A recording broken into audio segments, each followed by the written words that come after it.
Assalamu alaikum, everyone. So, where's the angelic choir? MashaAllah. So Anis thought he'd try something different. I think we're going to go over to a different track next time. A lot of change, guys. Everyone in the audience. I've got no hair. We got the same panel, but it's a different format, isn't it? So does anyone want to explain what the format today is?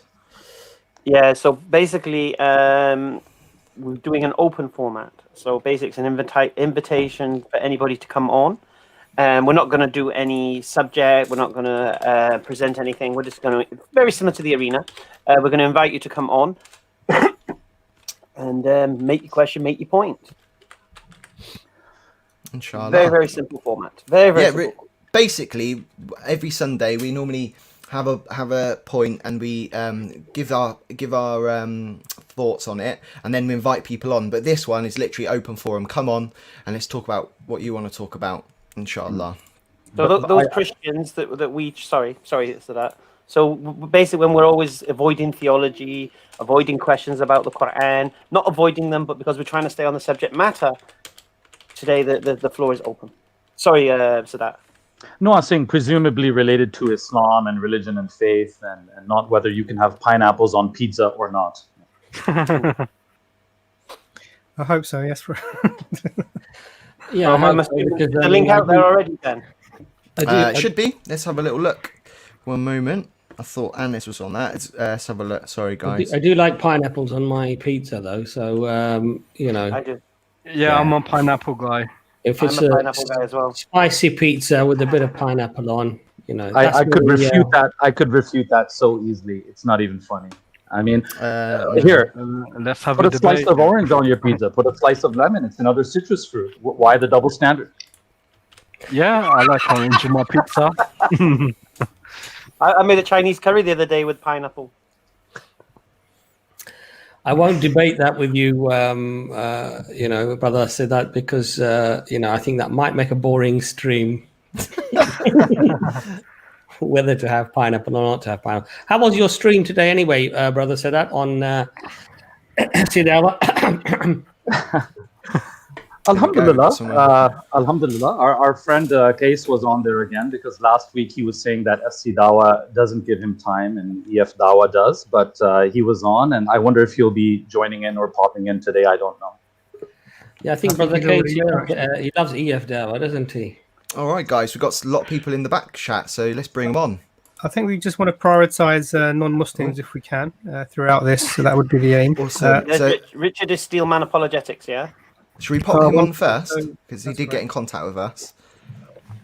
Do you want to ask about Frank's timing before we do that, just in case he has to leave early? All right, let's find out. Hello, Frank, how's it going? I'm pretty good, and I'm on annual leave, so there's no disturbances today.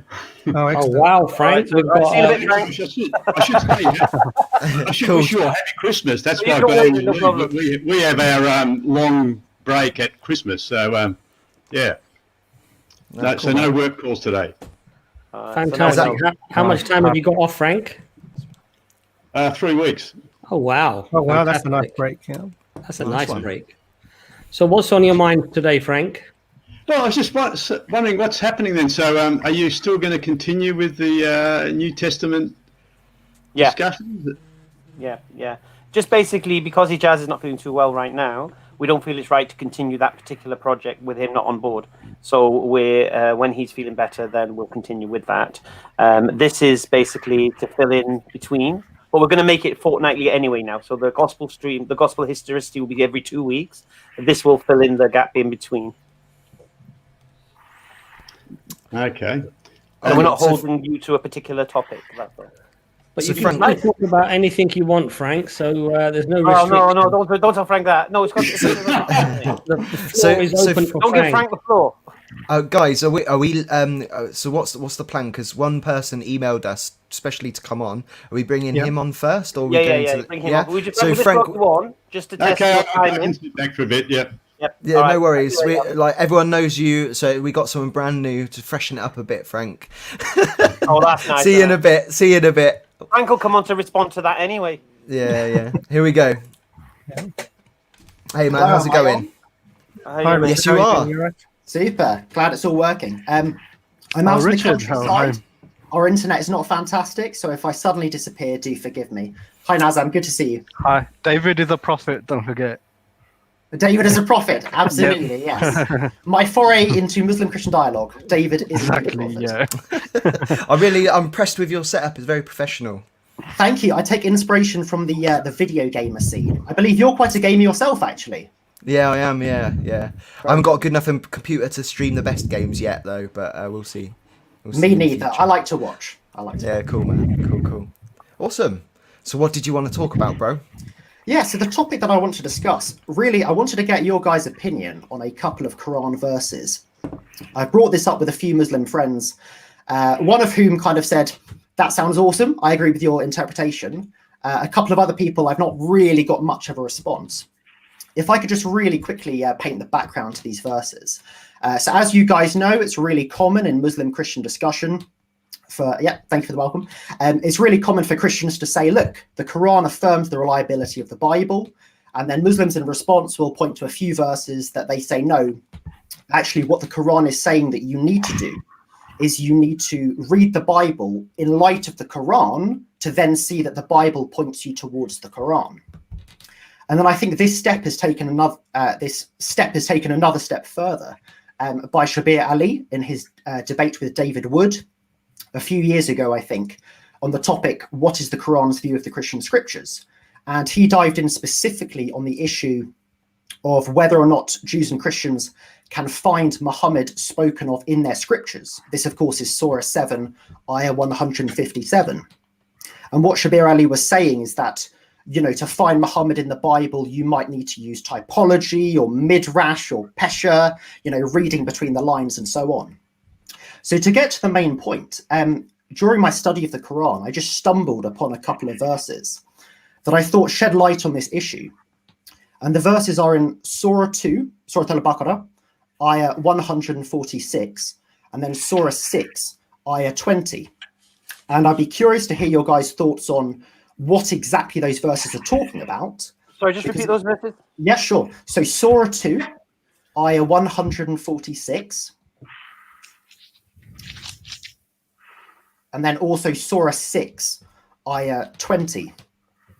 To spoil the answer, I mean, the most predominant explanations would be for 2:146, either that it's saying, so just to read the verse, for those who don't have it in front of them, let me just get that up now. So 2:146 in the Abd al-Halim translation would be, those we gave scripture know it as well as they know their own sons, but some of them hide the truth that they know. And then in Surah 6:20, it says, those to whom we have given the scripture know this as well as they know their own sons. Those who have lost their souls will not believe. Now, the Arabic phrase yahrifunahu, the hu suffix there, can be translated in different ways. It can be they know him, they know it, they know this, according to the context.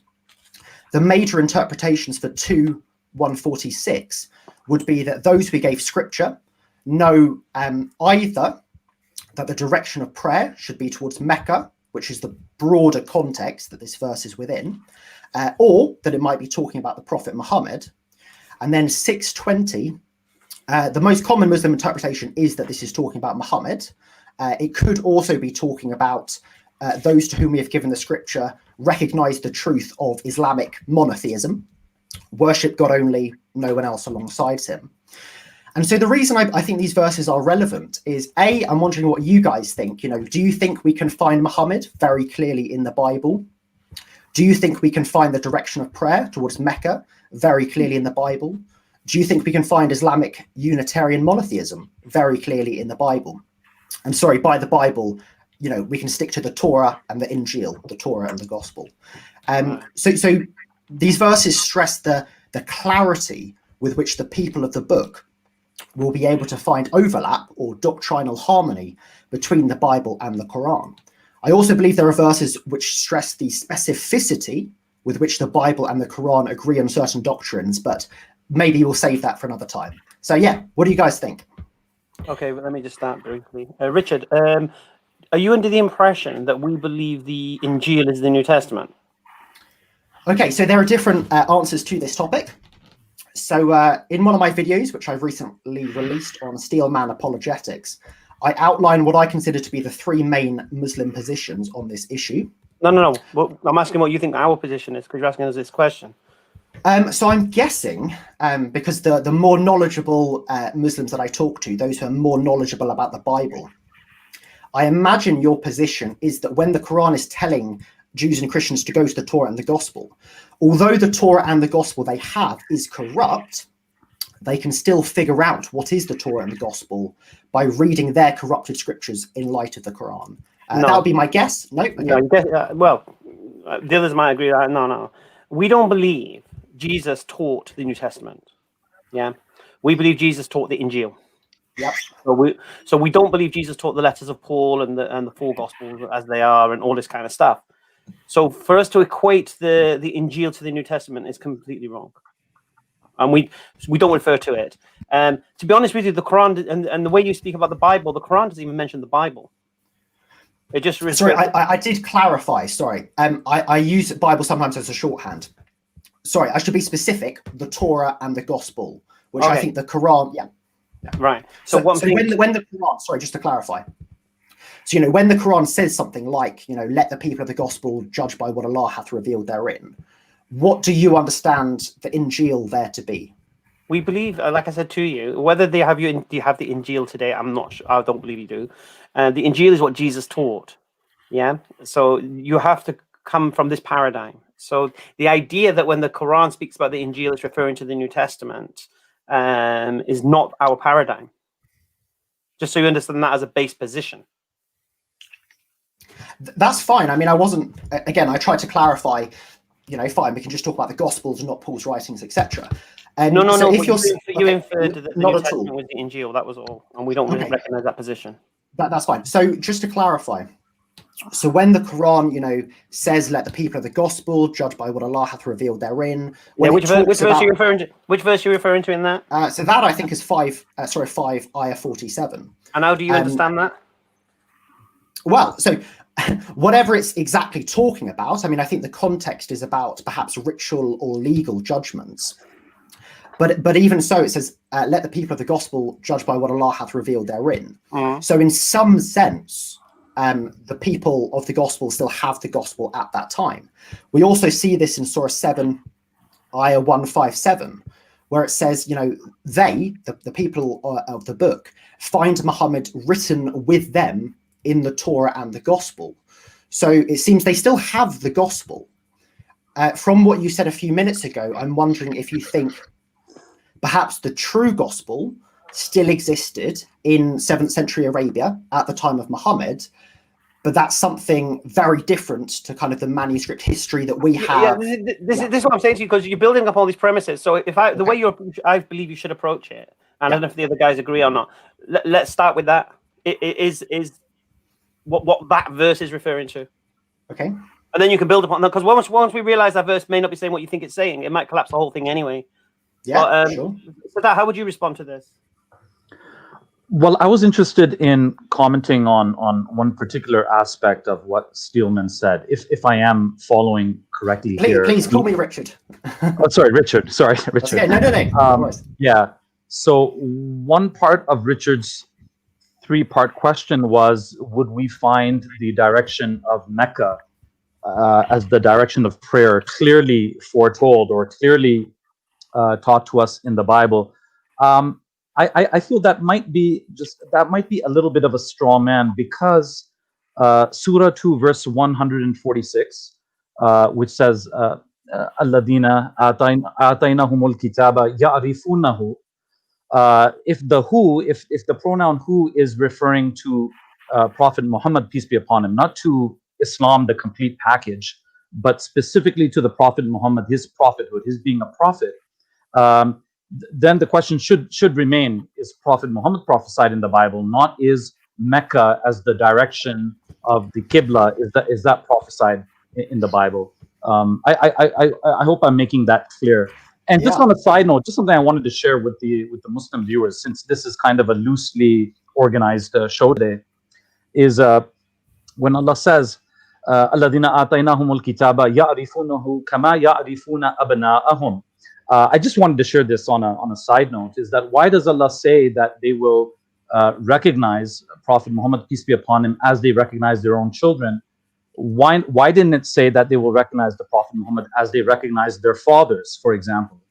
And one of the beautiful explanations given for this is that, the father has seen his newborn son like as a baby naked, right? So if the baby has any birthmarks or any blemishes or any strange kind of marks on his body, the father knows that about the son, but the son doesn't know that about the father. So even the way that Allah has worded this ayah is very beautiful. Like, there's a lot of depth in that. I just wanted to share that.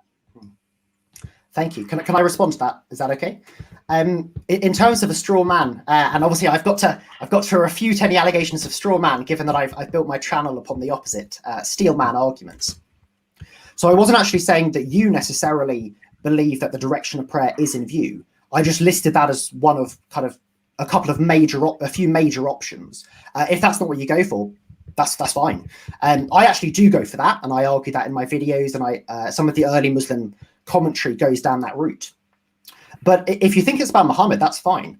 Which leads me to think, and look, we don't have to go down this massive other discussion of, well, is Muhammad predicted in the Bible? All I would say is the kind of verses that Muslims tend to go to are not very convincing to most Christians. At best, you could say, Deuteronomy 18:18. Even though I think the context rules that out, I would say at best, well, look, maybe it's a general prophecy and Muhammad is one among many people who might fulfill that. It's certainly not recognizing Muhammad as I recognize my own sons. I don't have a son, but that's beside the point. So do you think there are any biblical passages that are that clear? Well, on the same note, I mean, do you recognize that Jews would also find prophecies of Jesus in the Old Testament to be not convincing as well? They would find that to be not clear as well. So if by clear you mean spelling out the name Muhammad ibn Abdullah, then it would be fair of us to ask the same question about Jesus being prophesied. In Genesis, for example, in Genesis, do we find that Jesus, the son of Mary, will be born in Bethlehem? So we don't. So as Shabir was saying, and as you understood, you have to refer to typology and other midrash and other kinds of interpretations, which by definition are not clear and they're not explicit in the way that you're demanding. Yeah. So on that point, I mean, I would say that in terms of the Old Testament pointing forward to Jesus the Messiah, I'd say there's a mixture. I'd say you do have typology that goes on, and I think there are weaker and stronger forms of typology. But I think there are also direct prophecies, something like Daniel 9 and the Anointed One, something like Isaiah 53. I'm sure we can go into these passages. What I would say is that the major passages that Christians go to, in my opinion, obviously Jewish people, welcome to disagree with me, are much clearer or fit Jesus much better than anything in the Bible does about Muhammad. We might obviously have to disagree about that, but it's interesting. I mean, as a Christian, okay, I would say Jesus, is talked about in the Old Testament. Would I say he's necessarily? Would I use the language of the Quran? He's as clear as I recognize my own son. I don't know. Maybe I'd have to look at those passages again. But that's a strong claim that the Quran is making. So you brought up Deuteronomy 18:18. Who do you believe the prophet of Deuteronomy 18:18 is? Yes, I mean, I would go with kind of Christian understanding that this is talking about Jesus. Why? That he is the prophet who has a particular closeness with God. So the thing about Moses is, he's one who kind of sees God face to face. There's that intimacy that the other people cannot bear, because of their sinfulness, etc. And I would say Jesus is a fulfillment of that. The reason I don't think that's about Jesus like Moses. How was Jesus like Moses? Well, I think when you look at what Deuteronomy 18 verses 15 to 18 is saying, when it talks about a prophet like Moses, it clarifies within that context. And I think also the end of Deuteronomy brings this up again, either the end of Deuteronomy or Joshua. It talks about, well, this prophet is special in the closeness and intimacy that they have with God. I don't think it says anything about, being a ruler, a leader, a successful military commander. I think Muhammad is specifically ruled out. No, you're doing it the wrong way around, mate. You're supposed to be telling me why Jesus is the prophet of Deuteronomy 18:18. Forget Muhammad right now. You tell me why you believe it's Jesus. I'm trying to understand your thought process. So prophet like Moses, yeah, because just to understand, you believe Jesus is God in your version of Christianity. Is that correct? Yeah, sure. Do you believe Jesus speaks of his own free will or needs to be told what to say? Well, I think he has freedom, but in Trinitarian terms, we talk about the perfect unity and will between Father, Son, and Holy Spirit. So kind of it's both. So does Jesus know to be told what to say? Sorry? Does Jesus need to be told what to say? Well, Jesus, the incarnate, fully God, fully divine. There is a sense in which the human part of Jesus, the human nature of Jesus, would be obedient. You can also talk about, is the Son eternal? So you believe the Holy Spirit? I'd rather not go too much into Trinitarian theology. We have to, because this is your paradigm. Yeah, of course. Because your paradigm, if your paradigm is Jesus is God, then the God doesn't need to be told what to say. That's because fine. He's come his own free will. That's fine. Yes, Ben. But in terms of Deuteronomy 18, look, let me concede for the sake of argument, Ben. right? What's wrong? Sorry, go on, Ben. So we got a guy called Adam in the back chat says that he's Richard's friend and he's asking if he could come on with Richard. Is that okay, guys, or should we just have one at a time? I know Adam. Adam's the gentleman who came on last week as well. Do they believe the same thing, or are they going to argue? Let them on. Let him on, and if we'll see, let him on. That's not a problem. So, guys, the reason we normally only let one person on, because normally what happens is the people that we let on normally argue within themselves, and it's really hard viewing. So we'll let them on, but if it happens that they start having a debate within themselves, then we'll just let them on one at a time, inshallah. I'd say Adam, Richard, and myself are all friends. We're all Richard and Adam are both colleagues. So that doesn't answer the question. Hey, Adam, how's it going? Alhamdulillah. Yeah, so go on, Richard. So I'm trying to understand how you make Deuteronomy 18:18 be referring to Jesus. I'm just trying to understand the principle, because could we come to the Deuteronomy 18:18 in a second? Because I think I agree with you that we can show that there's probably 5 good reasons why Deuteronomy 18:18 doesn't apply to Jesus, peace be upon him. Okay. We can go through a couple of them, one of the stronger ones, and from my understanding and reading, and we can come to that. And other brothers may have points as well. But just going back to your initial verses, because you're basing your arguments upon the verses that you brought.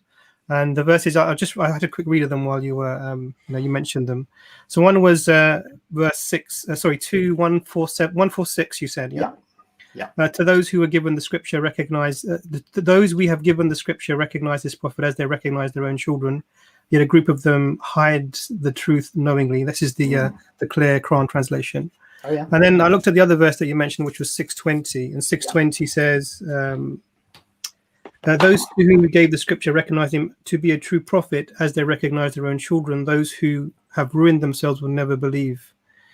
Now, the first thing that comes to mind, because what you did, you springboarded from these verses, that this is talking about know them as clearly as you know your sons in the gospel, in the Old Testament.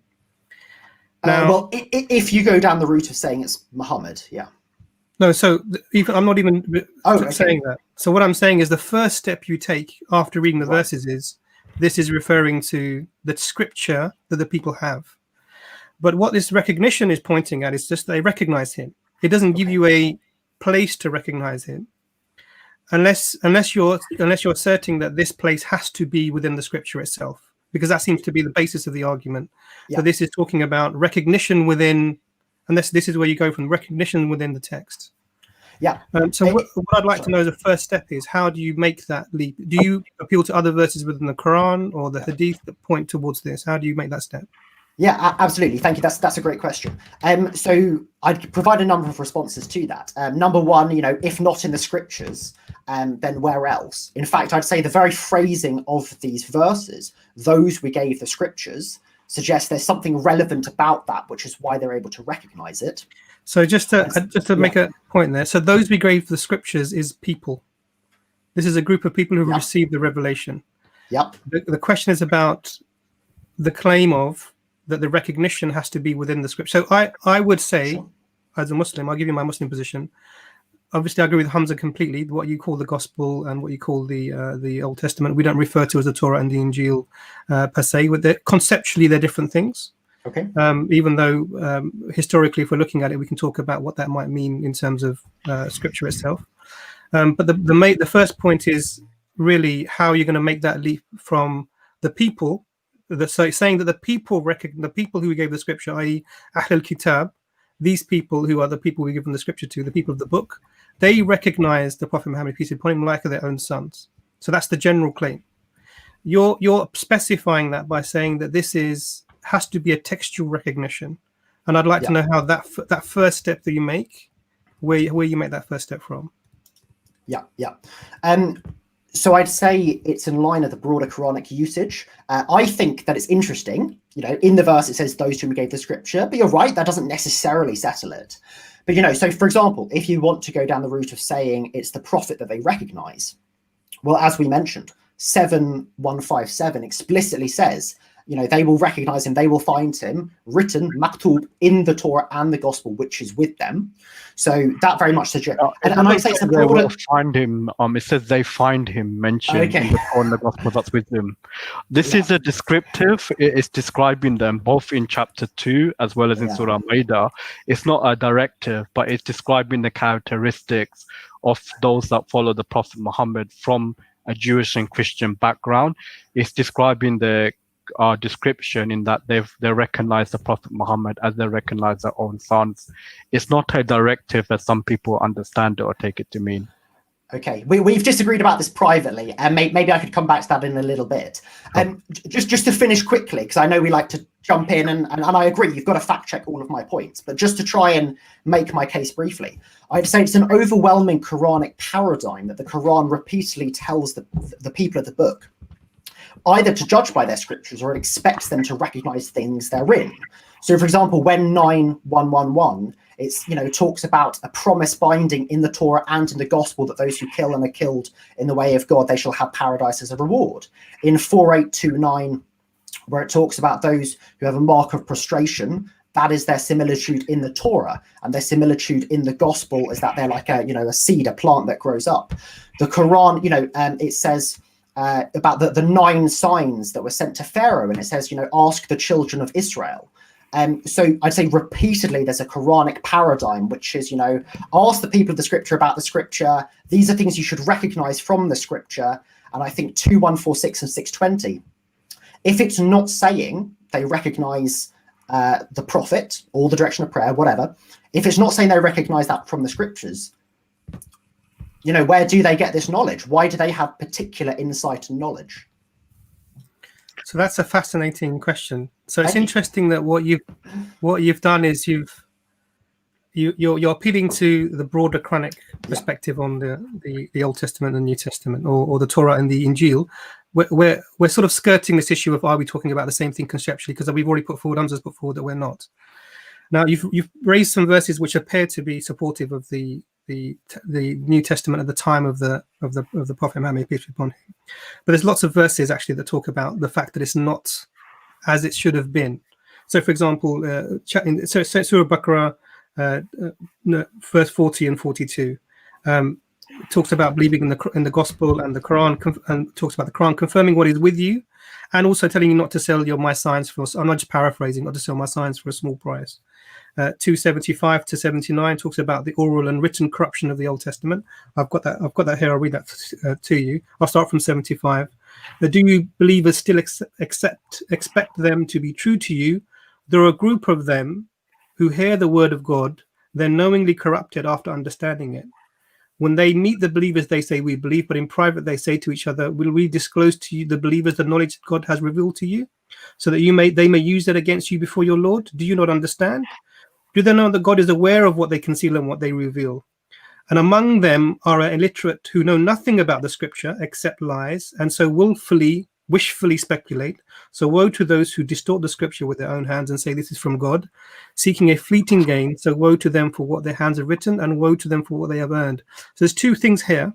It talks about the scripture written down, but it also talks about those people who are illiterate, i.e. they cannot refer to the scripture. And this is talking about what they hear. So this is talking about an oral tradition.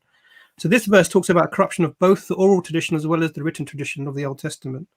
And there are many. I mean, I've got about maybe 16 different verses that I can give that are along this line. It's fascinating that you raised this. So yes, we do accept that a Torah was given to Moses, peace be upon him, and an Injil was given to Jesus, peace be upon him. What you have with you, we wouldn't say that they are the same thing. they may contain information which comes from this original source. And this is what even the verse you quoted, what was it? That they may find revealed therein. It specifies within the work there is something within it that will be the truth. And so even it sort of delineates within that it's not talking about the whole thing, but specifically that. So then the question comes again. So you seems to be you're saying that the Quran's paradigm is that that you can refer to the Old Testament and the New Testament that the people had at the time of Prophet and people on him. Let's say we agree on that, but it's also telling us that it is not. It is corrupted. So then how do we recognize, as Muslims, how do we reconcile the two? We have the Quran calls itself the Muhaymin, the criterion by which we use to judge.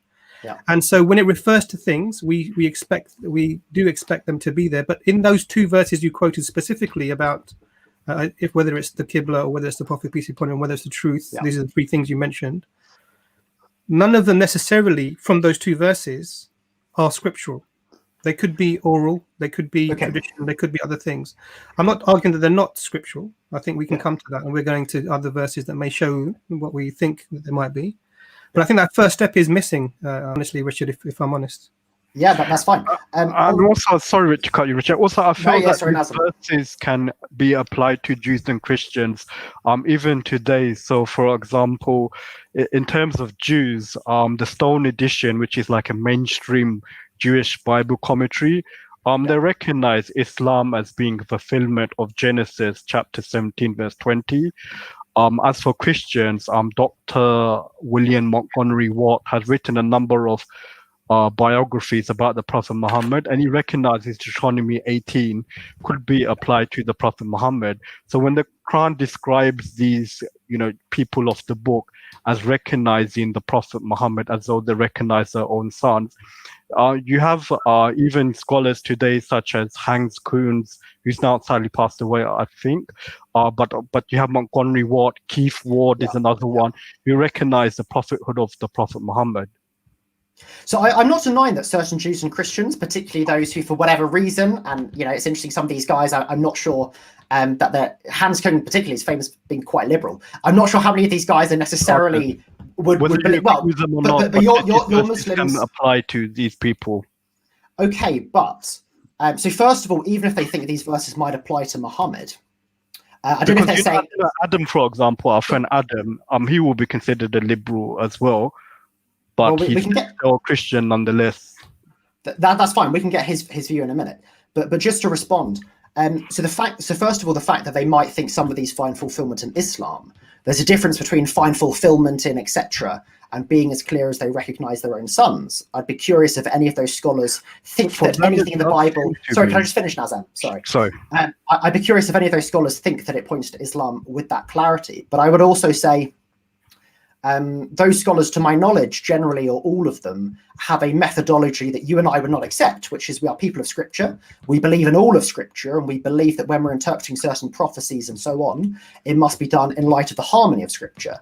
To appeal to scholars who do not have that perspective, to my knowledge of these scholars, doesn't say particularly much, particularly when they're operating in a modern era, a very ecumenical era, where someone like Hans Kuhn, especially with the post-Vatican II turn to recognizing true believers in other faiths, it's absolutely in Hans Kuhn's interest to find Muhammad there. So anyway, I don't find their testimony very persuasive. Sorry, Nazam.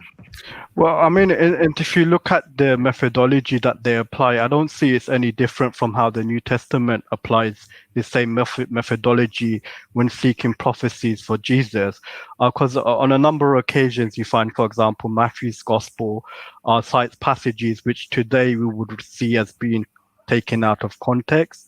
But scholars recognize that Matthew was actually doing what other Jewish interpreters of the Bible was doing at the time, such as applying midrash and other type technology, hermeneutic types apparatus.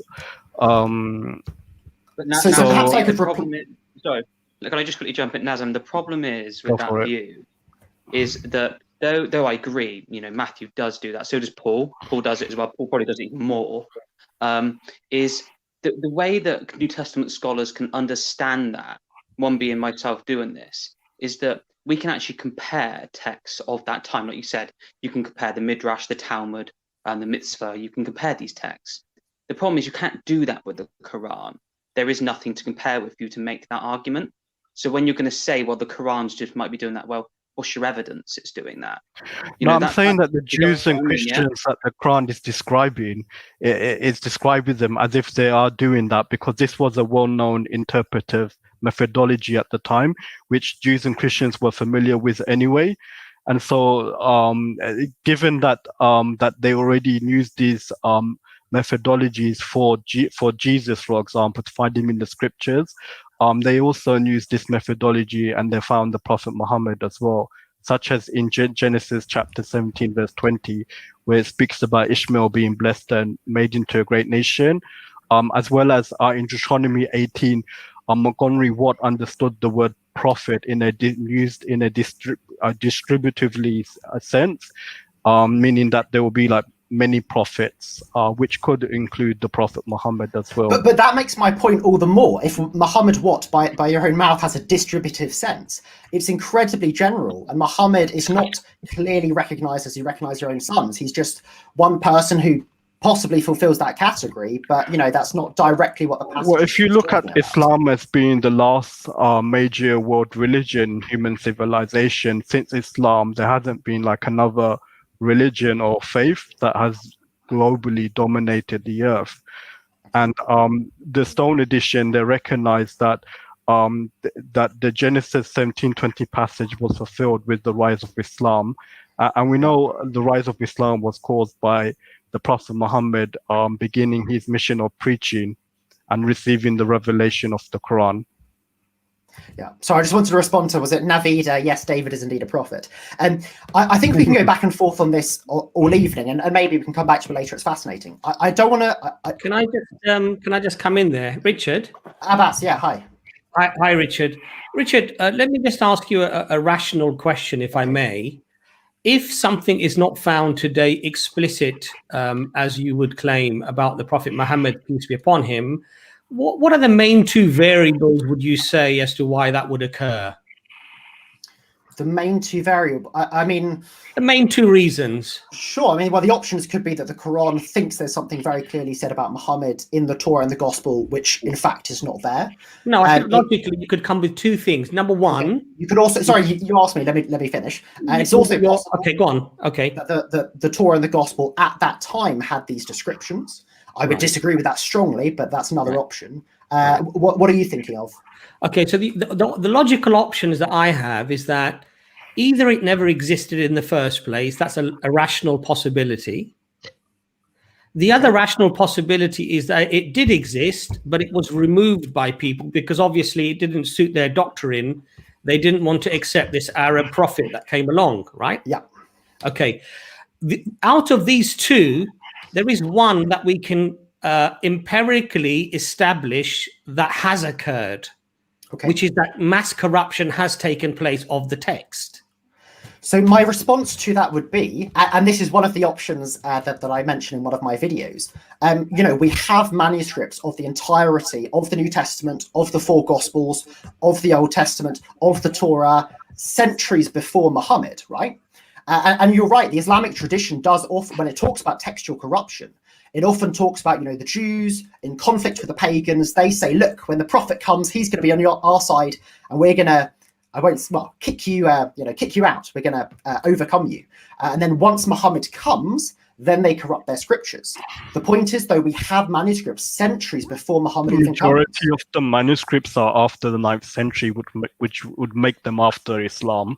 But as well as I do, Richard, even if you were correct, Richard, Imran has already alluded to the fact that when the Quran refers to the Injil, it talks about the revelation received to Jesus, peace be upon him. Okay, so it could be that the rabbis and the educated, the monks, the educated amongst the Christians did know these things. But obviously, because we know that, look, and the other thing is that you're assuming that the scriptures that you had hundreds of years before Prophet Muhammad was somehow preserved magically. But the reality is that the first complete Bible we have goes in the 4th century. Yes. And from the 1st century, all we have is scraps of scripture, sometimes not much bigger than a credit card. Well, we don't actually have anything from the 1st century for the New Testament. Sure. You're talking about P52. John's P52. So what that is? 120 years after Jesus, is it? Second a century. A credit card piece of parchment proves nothing. We're talking about full scripture, isn't it? Yeah. No, I do agree where you're coming from. I think the problem you're missing is that I think what Rich is trying to say is that how on earth I've studied textual criticism. How on earth would a 6th century Arab have any idea about the manuscript evidence that we know about today? I mean, it's only in the past. Say that again. Say that again. Sorry. How on earth would a 6th century Arab have any idea about the manuscript evidence to what we extend? Who's the 6th century Arab in your paradigm, in your situation? I don't know what you mean by paradigm, but in terms of what you're talking about. Who is the 6th century Arab? Because, Muhammad is talking to people, to Jews and Christians of his time, and he's saying to, let's just go on your basis that he's saying to them that your scripture is corrupt. Though I agree with Richard that I don't think that is the case. Stop. You have to stop, Adam. Sorry, mate. You're talking to Muslims, yeah? Mm-hmm. And you need to understand our position. And we don't believe Muhammad is the author of the Quran, so we don't believe he is telling anybody anything based upon his knowledge. I know your position. Okay, but the author of the Quran, because I don't believe it came from God. So the author of the Quran, then when engaged, who do you believe the author of the Quran is? I think it's parts of it are probably Muhammad. I don't think all of it's from Muhammad, but I suggest most of it. Why do you believe that? I think there's parts of it that you could easily say that are revisionist. Parts of it have been revised. Sorry? I think parts of it have been revised. I think I'd go down the Patricia Crone route a bit. I think that's quite favourable. Revised according to story. Where'd you get this information from? Revised when? I think it was revised over the years, so I don't think it was all came over to which years? Over which years? But I mean, that's nothing to do with the fact. I think. It's everything to do with it. It's everything, because this is coming from this is your premise. Your premise. It would be great to come back to and maybe focus on these verses. No, but the point. We will do. But Adam, you can't start your conversation about what a 6th century Arab would know about 4th century manuscripts. Now, who would know more about 4th century manuscripts? Actually, you're confusing. I'm not talking about the author of the Quran when I talk about a 6th century Arab. I'm talking about the people of that time that were in and amongst Muhammad, who would have been listening to the Quran. Yeah, who would have been listening to the Quran. Right. How would they identify when Muhammad revealed these verses to them, saying your manuscripts are corrupt? Most of them were illiterate. They couldn't go and check these things out, and even the elite, we have no evidence that they knew of these things. In fact, in the manuscript evidence itself, sometimes they were correct. Actually, manuscripts say, "Don't do this. This is tampering with the text." But that doesn't come from Arabia. That comes from like later manuscripts in like the 9th century. That's nothing to do with what's going on then. Adam, do you appreciate? Right. Can I just? There's a couple of things. So I think we've moved beyond the topic that we were discussing. I think we're building the premise to the topic, to be honest. Yeah, I understand completely, and I think that because I don't think the argument is very strong that Adam's making, but that's it is a sort of slightly separate conversation. Because really, the thing with Richard is, one thing that's really interesting. When I went on your website and I watched your channel, you're one of the 30 people who have. I appreciate every view. I am indeed. So the thing that I am interested in is the fact that you really want to steel man out. You say you want to argue against the strongest position the Muslims hold. I have to say that I haven't found that yet, if I'm honest with you. So maybe it's sort of not quite steel yet, and we're sort of getting there to sort of making the metal the correct one.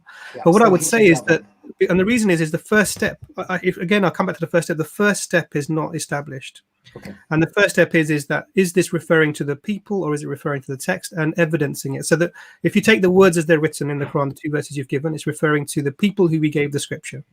Yeah. Now, I'm not arguing that we can look for because obviously I've given you a position that we believe that what you have is a corruption of whatever the original revealed message was. So that's one. I'd say that strike one. I would say I'd say that step isn't established. Now the second thing, then we can leave this if you like, and we can say, okay, let's assume that the greater narrative within the Quran is that the people of that time who were Jews and Christians could refer to the text that they have, Let me read the verse that you mentioned from chapter 5 in the Quran, talks about therein, because it's quite specific. Where's that gone now? Chapter 5. It says, here we go.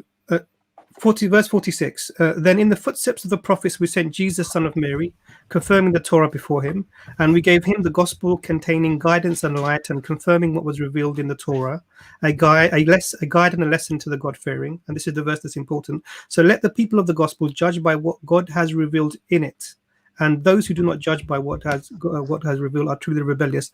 Now the wording is amazing.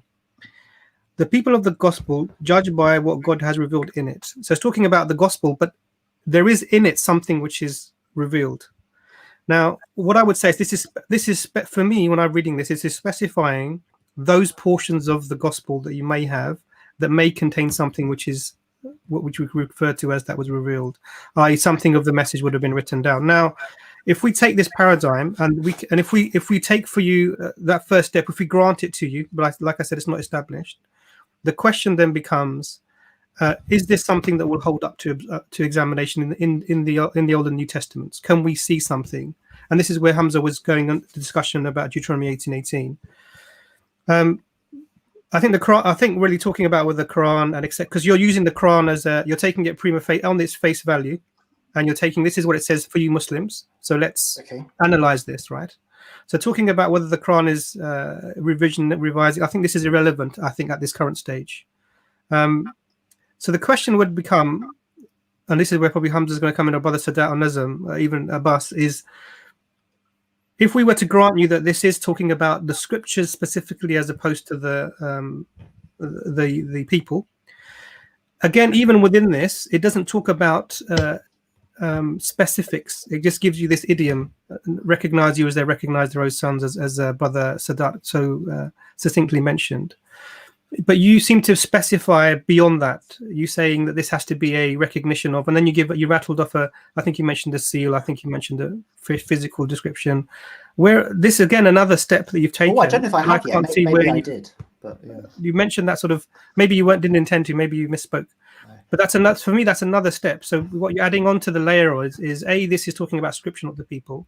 And then the second layer is this is talking about physical description, seals, etc., which none of this is referring to as from the text itself. So that's another step. I'd like to know how you took that step, or is that not a step you've taken and I've missed? Yeah, maybe I did. Maybe I've forgotten. I mean, I think this verse is talking about knowing Muhammad with some clarity.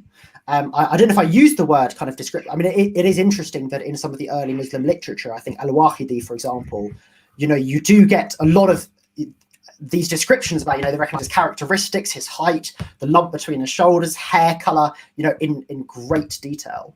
So it's interesting that's there in the early literature. In terms of it being an idiom, because I've heard this before, how far can we take an idiom? I think, they recognize it or him as they recognize their own sons. Can there be a little bit of hyperbole there because it's an idiom? Yeah, sure. But an idiom and hyperbole only works because it's still expressing a core idea, which is it's really clear, right? Maybe it's not literally as clearly as if your son walked in the room, but it's pretty clear. And that's what I just don't find to be in the Bible. We can go back and forward before we get too far kind of back into Deuteronomy 18 and so on. I just love to clarify on this verse. So it's interesting, when I studied some of the tafsir on this verse, so 2:146, Muqatil ibn Sulaiman, our earliest complete commentator on the Quran, he's got a very short commentary, and he just says very clearly, yeah, this is talking about the direction of prayer being towards Mecca, al-Masjid al-Haram, he says nothing about Muhammad. Tabari, when he comments on this phrase, يَحْرِفُونَهُ كَمَا يَحْرِفُونَ أَبْنَاءَهُم, they recognize it as clearly as they recognize their sons. Every single individual authority he cites all give the same answer. It's about Mecca, it's about the Kaaba, it's about Al-Masjid al-Haram, it's about the Qibla. None of them in that section mention Muhammad. They do in the next section. And so my answer is to pass it back to you. If that seems to be the earliest Muslim interpretation, does anyone here hold to that interpretation? Thank you. Okay, so you've given three possibilities, isn't it? One was the Qibla, one was the Prophet Muhammad, peace be upon him, and the third was the truth. Okay. So in 620, it could be about the truth of monotheism. Yeah. So going to 2:146, it's interesting because obviously the term Qibla is feminine, that word, and the Ya'rifunahu is masculine. Yeah. So the idea that's referring to the Qibla specifically, I think the linguistics would sort of go against that. Although it could be, I don't know how they would have arrived at this, but that could be a possibility. But I would say that that's a weak possibility. Yeah. So if that's a weak possibility, I'm curious. So first of all, none of them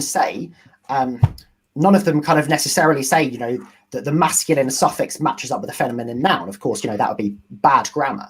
It's interesting that nonetheless, despite this grammatical issue, they effectively still think that's the topic being referred to. And I wonder why you would all disagree with that. One solution, by the way, so just to finish quickly, on the grammatical issue comes later. It comes from Fakhruddin Razi, who says it's returning to the matter, the amr of the Qibla.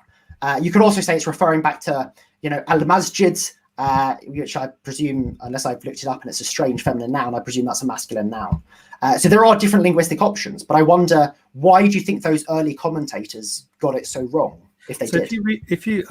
That's a really good point, and I have to say that's and I think that the answer to that point is actually reading the text. So if you start from verse 144 in chapter 2, and if you read to just before 151, so that's quite a long passage. The passage you're talking about is sitting in the middle of two mentions of the Qibla. So it starts off 144. Indeed, we see you, O Prophet, turning your face towards heaven. Now we will make you turn towards a direction of prayer that will please you. So turn your face towards a sacred mosque in Mecca, wherever you are, turn your face towards it. Those who are given the scripture certainly know this to be the truth from their Lord, and the God is never unaware of what they do. Even if you were to bring proof, every proof to the people of the book, they would not accept your direction of prayer, nor would you accept theirs, nor would any of them accept the direction of prayer of one another. So this translation keeps referring to direction of prayer specifically. If you were to follow their desires after all the knowledge that has come to you, then you certainly be among the wrongdoers. And then we come to your section. Those we gave the scripture recognize this prophet. Now this translation switches to prophet. As they recognize their own children. Clarify for our listeners, Nabi or something like that, it is not in the text. Sure, absolutely, yeah. It's the who that's referred to. Yet a group of them hides the truth knowingly. This is the truth from their Lord, so do not ever be one of those who doubt. Everyone turns to their own direction of prayer, so compete with one another in doing good. Whoever you are, God will bring you all together for judgment. Surely God is most capable of everything. And then we have after to return. 49, verse 149, wherever you are a prophet, turn your face towards the sacred mosque. And then it continues.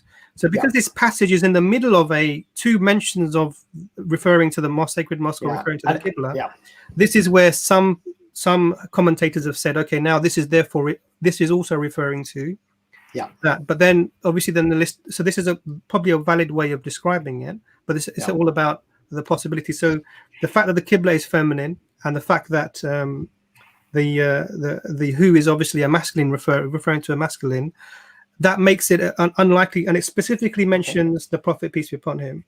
What does it do? What do you mean? Sorry, in which bit specifically? So if you follow their desires after all the knowledge that has come to you, you will certainly be of the wrongdoers. Right. So it's sort of the topic is becoming the Prophet Muhammad, peace be upon him, at that stage. Yeah. So that's something. Continues with that. So I think what I see when I read this, and I'm seeing this now, I'm reading this with you, talking about the Qibla, refers to the Prophet Muhammad, peace be upon him, then goes back to talking about the Masjid al-Haram, the Mecca.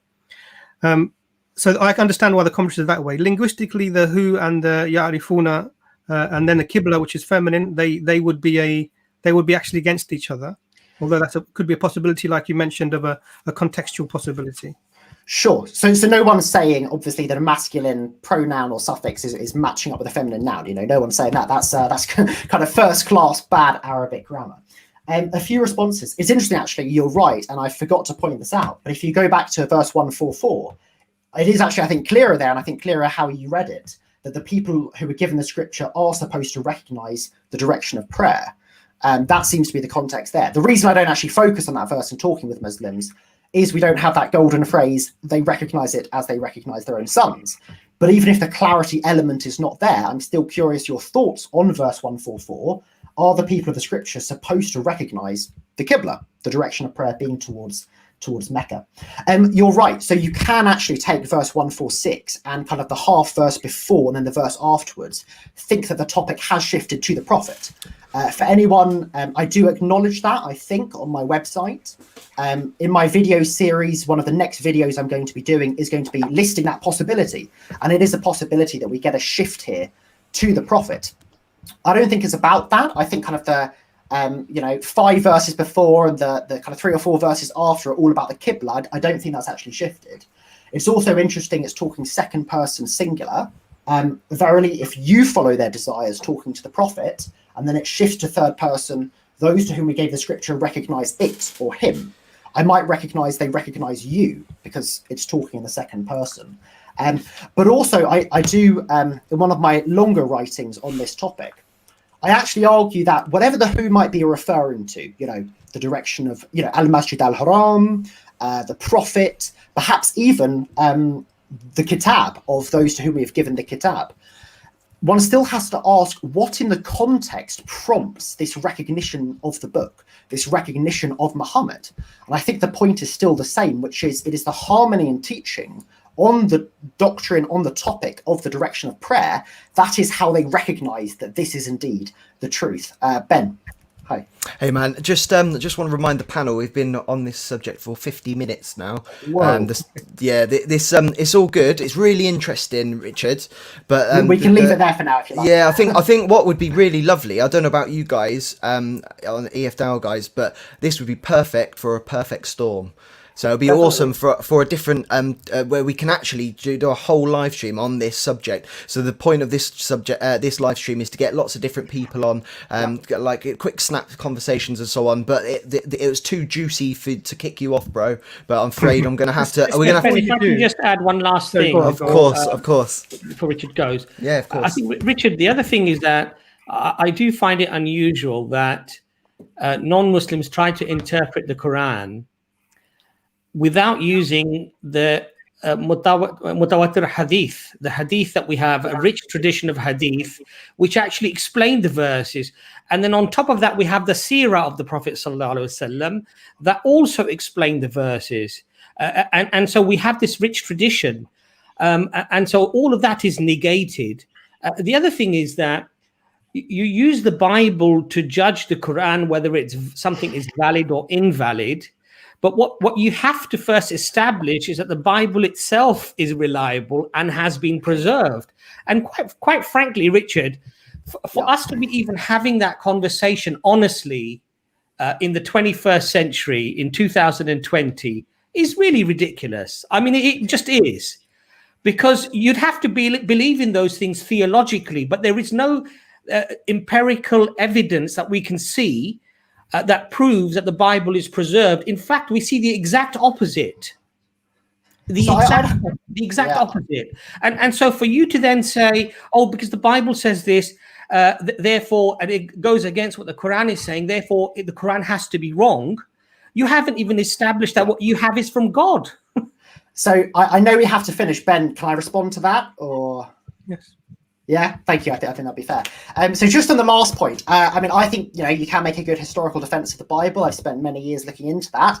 That's obviously a huge topic. I don't actually have to prove that. If I can demonstrate, and obviously not to your satisfaction, clearly, if it is the case that the Quran affirms the reliability of the Bible, then the two actually sink or swim together. So I think that's more the relevant point. You say I don't refer to the seerah or the mutawatir hadith. And when I go to the tafsir literature, if you know something in the seerah that specifically comments on this, please send it to me. Please advertise that somehow. And if you know a mutawatir hadith on this, I must have missed it. Please, again, do clarify. Thank you all so much for having me. It's been a pleasure. Richard, I really appreciate it. Just before you leave, Richard. Yeah. All right. So we'll invite you onto the perfect storm. And you seem to be staunchly defending the Bible as if it's some reliable source of information that you can measure things against to establish what is true or not. Then we'll invite you onto the perfect storm and you can present your case. How's that? So just to clarify, I mean, my specialism these days, I focus more on the Quran and Islam than I do on Christianity. If by that you mean, can I defend that the Quran affirms the reliability of the Bible? No, then yes. I don't mean that. I mean, you as a Christian, yeah, while you stand on the Bible, as if it's a reliable source of information. Okay. So, for example, you go to Deuteronomy 18:18, you say it's referring to Jesus. You go to Isaiah 42, you're going to say it's referring to Jesus. You go to Isaiah 9:6, you're going to say it's referring to Jesus. Yeah.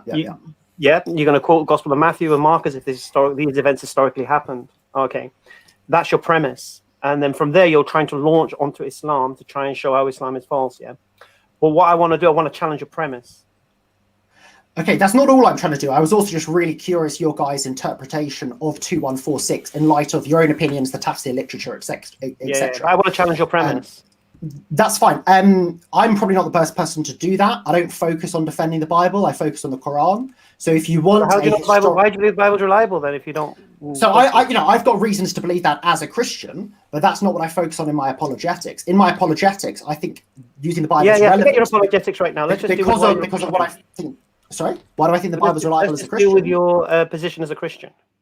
Sure, because I've spent many years studying the Bible and reading the Bible, and I believe it's reliable, and that's a very big topic. Well, that's why we're going to do a perfect storm with just you, with me, Abbas, and Imran.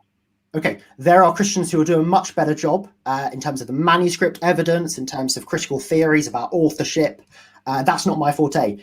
Adam knows more about that. So do other Christians as well. I want to stick to what I'm, what I'm best at. Could I just before you go, Richard? So first of all, thank you for coming. We appreciate you and your time. We like your approach. I think your approach is your nuance. You're trying to understand.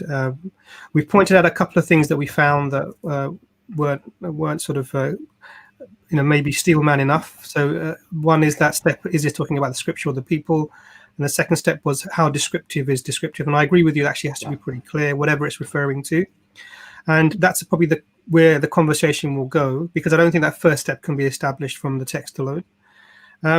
So I think the steps really would be about looking at, because the idea that you've given the basis for your position is the Quran affirms the Bible, and we've given you we've tried to give you many verses that would say that's not the case. There are many hadith, authentic hadith from Bukhari, etc., that clearly state that the way that we were supposed to interact with the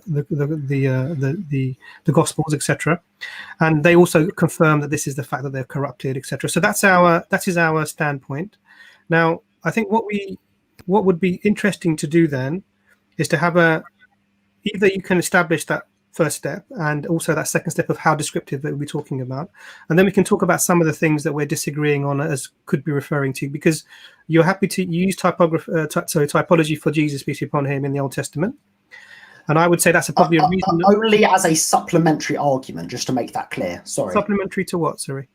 So as in, I think the full force of the Christian appeal to the Old Testament is there are direct prophecies which Jesus fulfills in a very kind of tight way. The use of typology and midrash, such as Matthew quoting Hosea saying, "Out of Egypt I called my son." Do I think Matthew thinks that's literally what the verse was originally about? No, it's a symbol, it's a type. That I don't think Christianity is based upon. I think Christianity is more based upon the clearer predictions of Jesus. Okay. Right, I think we should move on now, guys. Yeah, I agree. So we can. I think we can come to those. And like I said, there were about 4 or 5 good reasons why Deuteronomy 18:18 specifically, because that was mentioned, cannot refer to Jesus. I mean, I would literally say cannot refer to Jesus, peace be upon him. And we can come to those maybe another time. But I think it was good to have you, and please come again. Really good. Yeah, thanks. Really enjoyed that, mate. Take care. See you later, mate. Bye.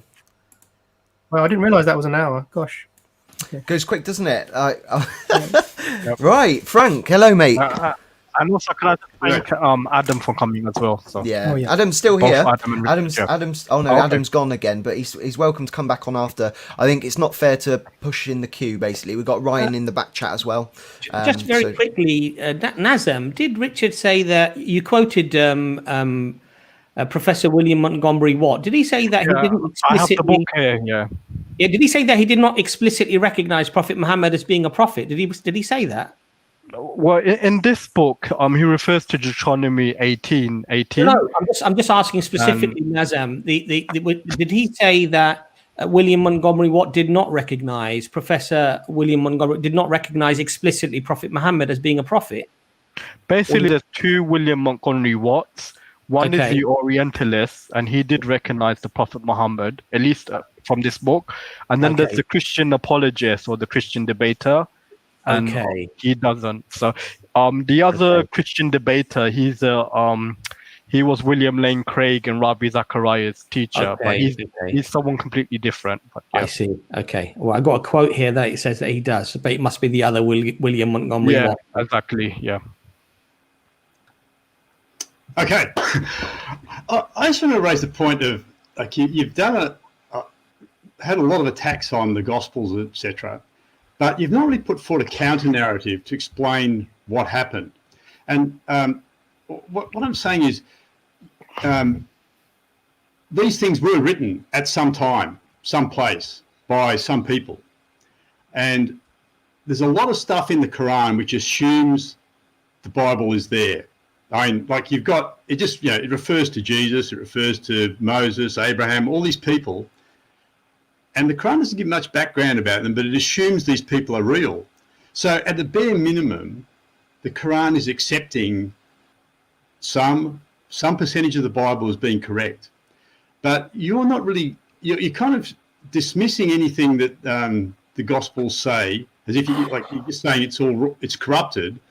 But at the same time, you're accepting that some of it is true. And in fact, like the stories of Mary and so on, they're very, very similar to what's in Luke. So I think you need to start making some statements about what you think happened, because I would say that we've got accounts of what happened in the Gospels, in Acts, what Paul's letters say. And I think unless you start saying specifically, who concocted this, what's the, identify what the conspiracy is, I think there's a case for taking them at face value. And just on the issue of like Deuteronomy 18, in Acts, we've got right at the beginning, we've got Peter goes out and starts preaching sermons just after Pentecost. And in Acts 3, he and John, they heal a man at the temple, and then he explains why this happened, and he attributes it to God, this healing through Jesus. And he goes on and he mentions that verse in Deuteronomy 18 and says it applies to Jesus. So that's why we say it's referring to Jesus, because that's what Peter said.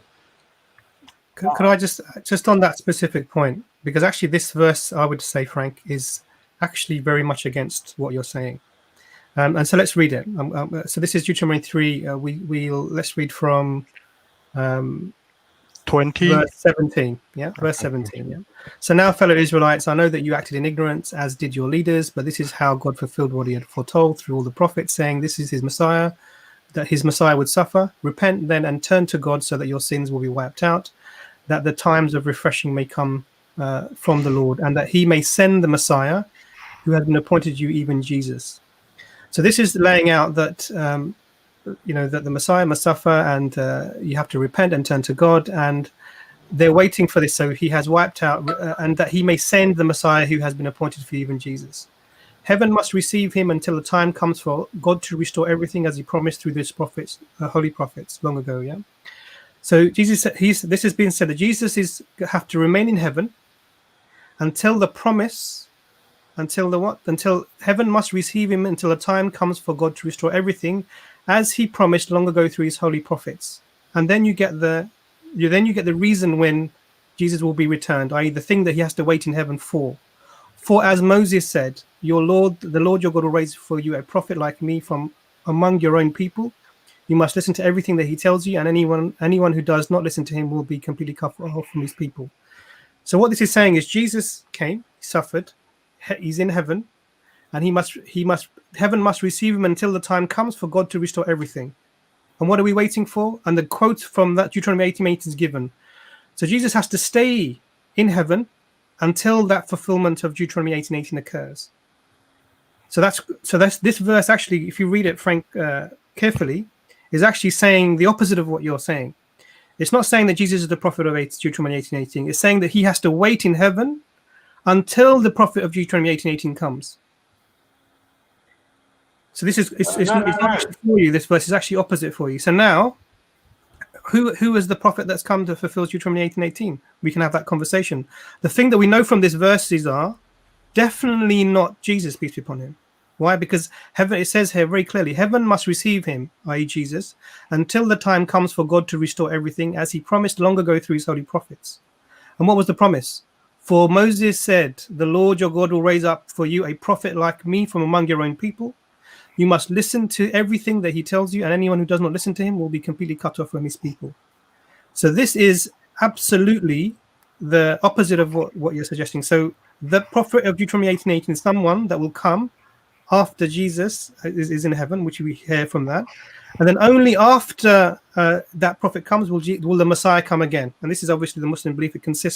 It coincides with, I believe, quite nicely. So this verse, I think, is against you in Acts 3. No, he's talking about the restoration of all things.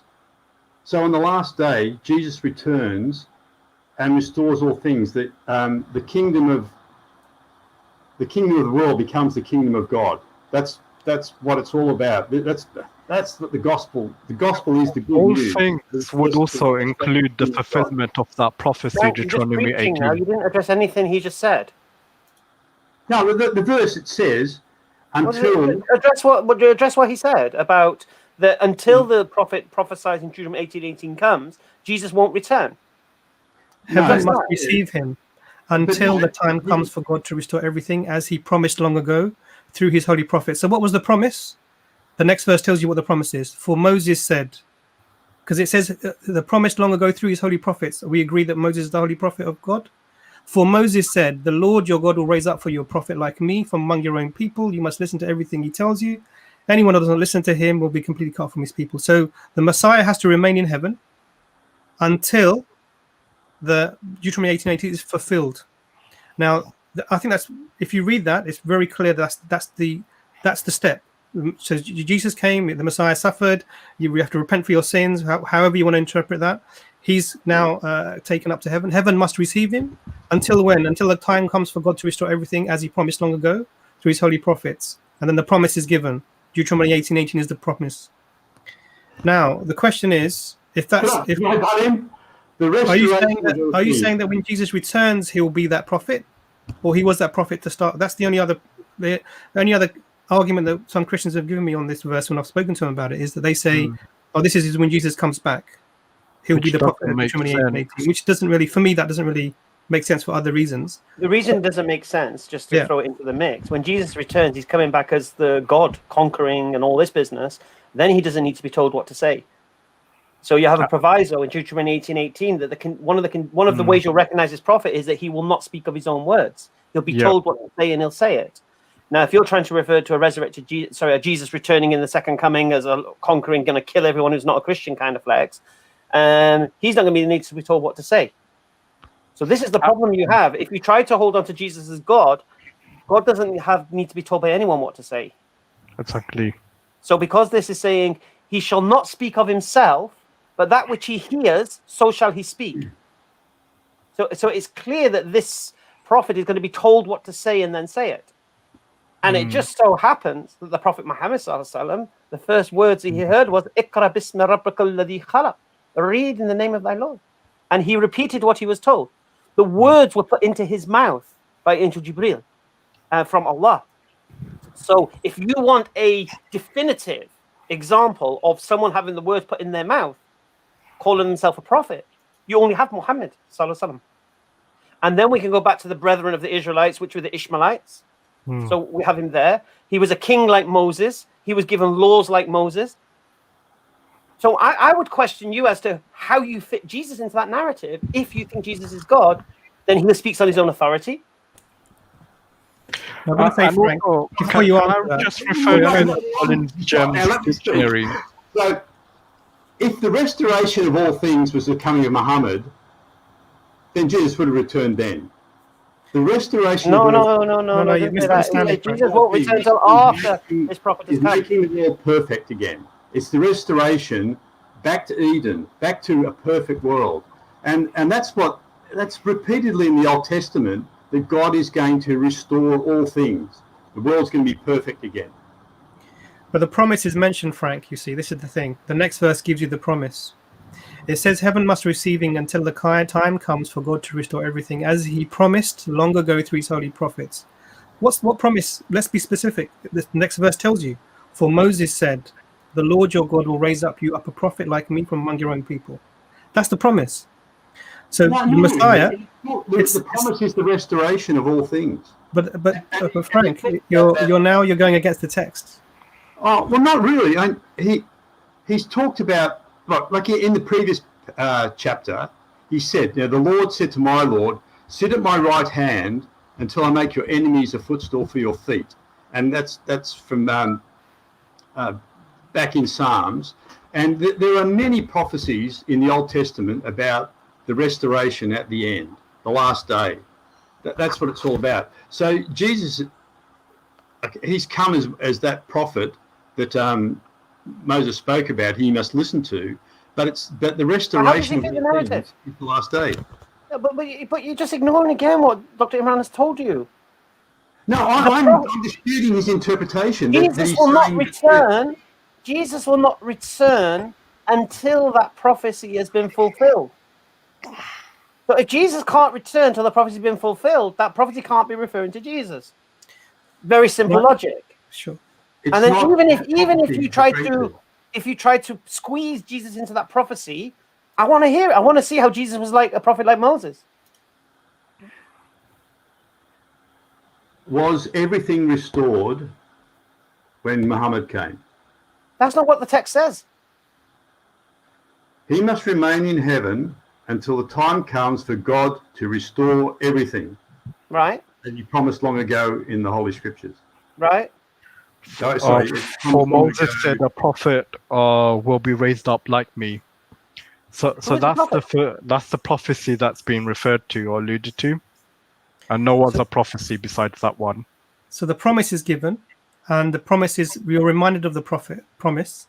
Then the promise came through his holy prophets, and then that holy prophet Moses is quoted what the promise is given to you, just in case you weren't sure.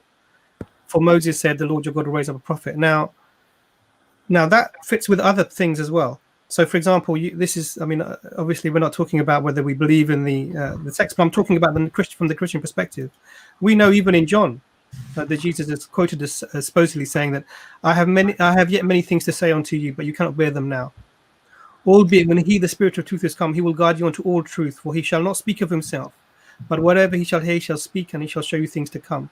He shall glorify me and shall receive of mine and shall show it unto you.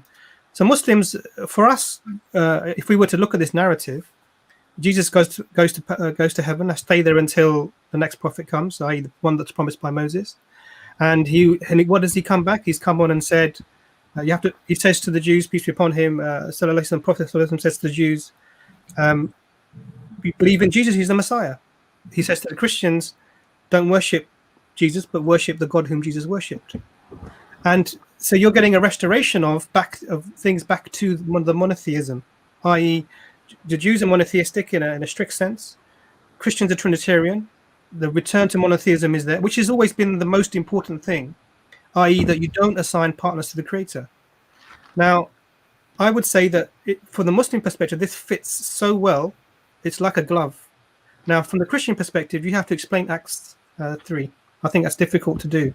But I'd like to see how you think about this, Frank.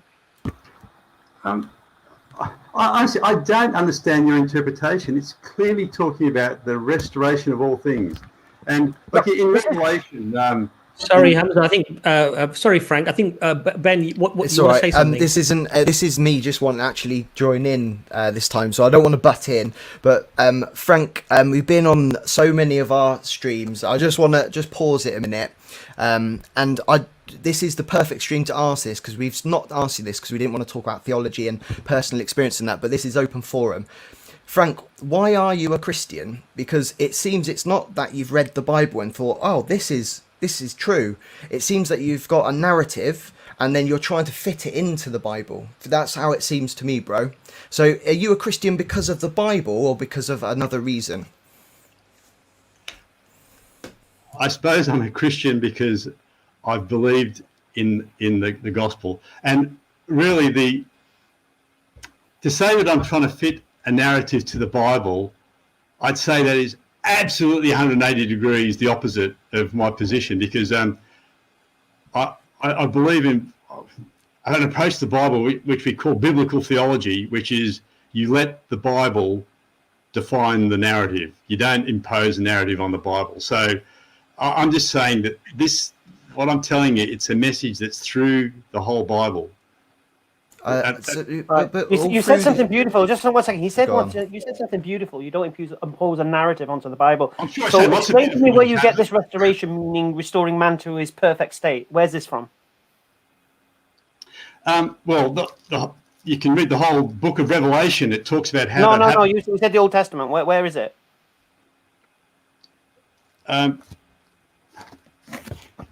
Well, I keep going back to that verse in Daniel 7, where. Could I put another nail in this? Sorry, Frank, to do that from Acts as well. Yeah, from Acts 3. So, because I'm trying to think, I'm actually trying to put myself in your position and see, trying to understand the argument you're making. So, what you're saying is that when the restoration happens, i.e., man returns to their state that they previously were with God. Actually, I shouldn't say exactly the same. It's different, but it's the position where man is back in fellowship with God. Where'd you get that from? Where'd you get that from? So where are you getting that narrative from? Before we ask you for that, because that's the important question for you to bring the evidence for that. But even from this verse, if it says Jesus, the Messiah the heaven must receive him until time comes for God to restore everything, then actually he wouldn't have gone to heaven to start with, because his death and resurrection was the restoration of everything. Is there something additional that has to happen for the restoration to occur? Or do you believe that the death and resurrection of Jesus, peace be upon him, as you believe, was already that restoration? Well, it's the beginning of that restoration. So his resurrection is the first resurrection, and at the end we'll have the resurrection of everyone, of all believers, and that's when we enter his perfect kingdom. So he's already building his kingdom now. We're entering his kingdom, but it's only at the resurrection that we're there in perfection. Like at the moment, we still struggle with sin. There's lots of evil in the world. So we're in his kingdom, and yet we're still in a world which is ruled by Satan in many ways. At the end, Satan will be thrown into the fire. He won't be there anymore. It's going to be the world is restored, and it's back under God's control. It's the kingdom of God. Right, Frank. So Hamza, you asking where it is? I'm accusing you of something now. I'm accusing you of putting your own narrative onto the Old Testament with regards to this restoration business. I'm accusing you of it. Something you said you shouldn't do, you're doing. Sorry, what? You are putting your own interpretation, your own narrative on what this restored state will be. I'm saying, because you said all throughout your words were all throughout the Old Testament, it talks about everything being restored, man being restored to his position. That's what you said. Your words.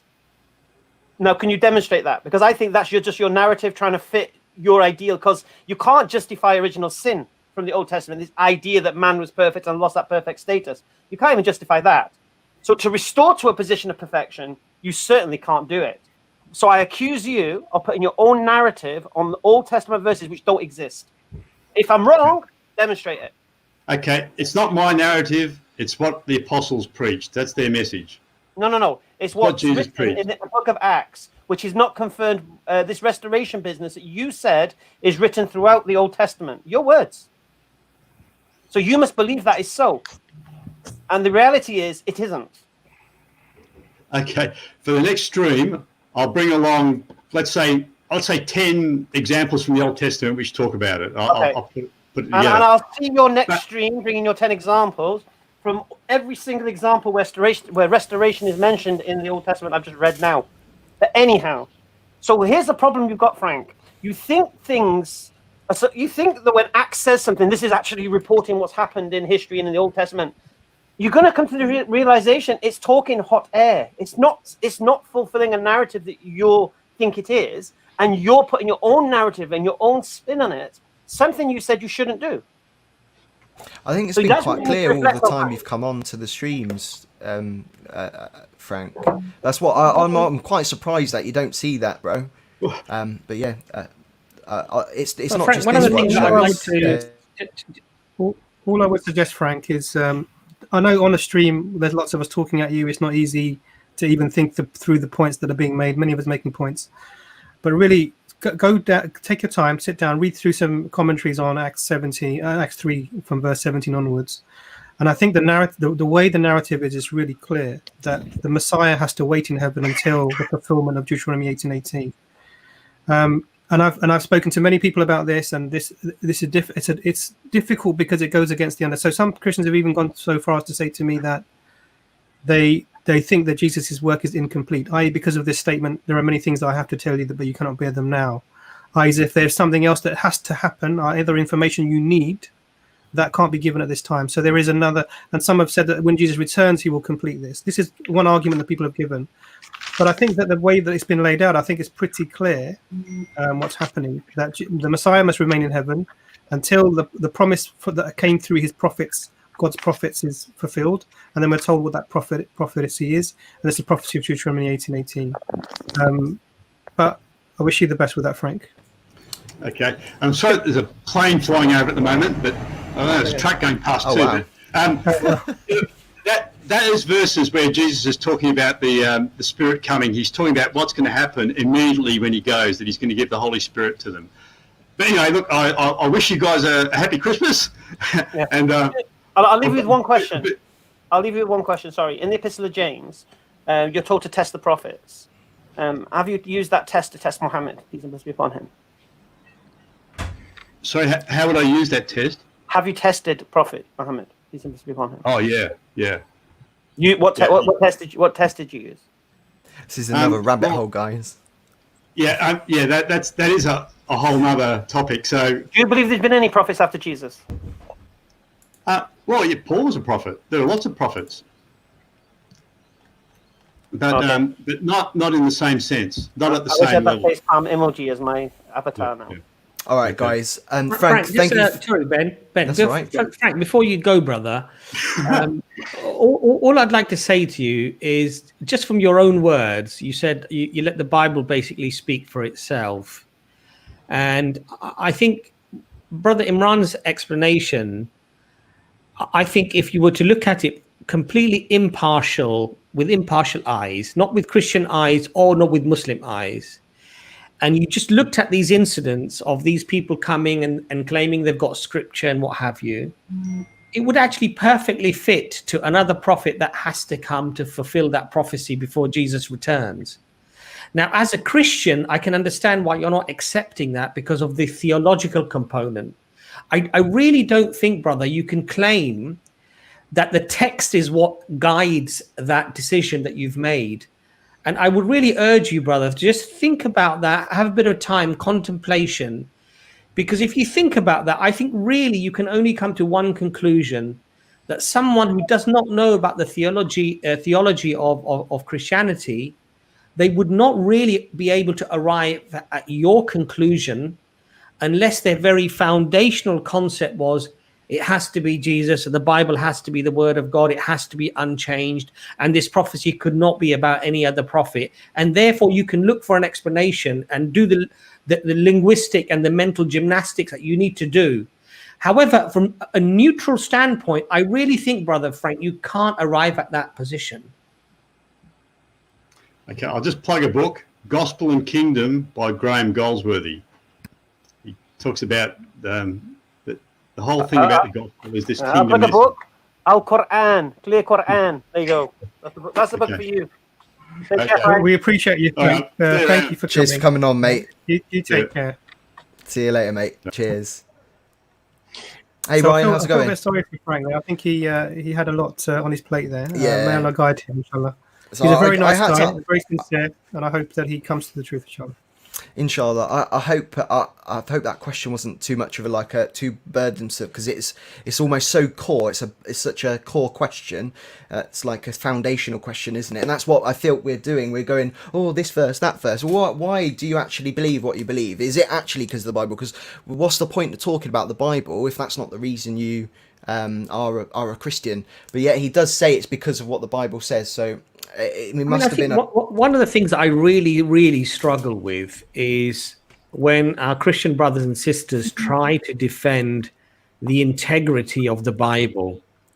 And the reason why I struggle with that is that you have scholarship, much of which is Christian, evangelical, practicing church-going, textual critics, who are open enough and honest enough to say, we really don't know exactly what the words of Jesus are, that there is mass corruption, many books came after, many books were thrown out, many verses were added in. I mean, John 1:5, right? It's a classic example of a theological verse about equating the Holy Ghost and God and Jesus to be one. It's regarded as an interpolation, an addition. Somebody added that in. And these things are evidentially true. You look at the story of the adulterous woman. We don't find it in the earliest Gospels.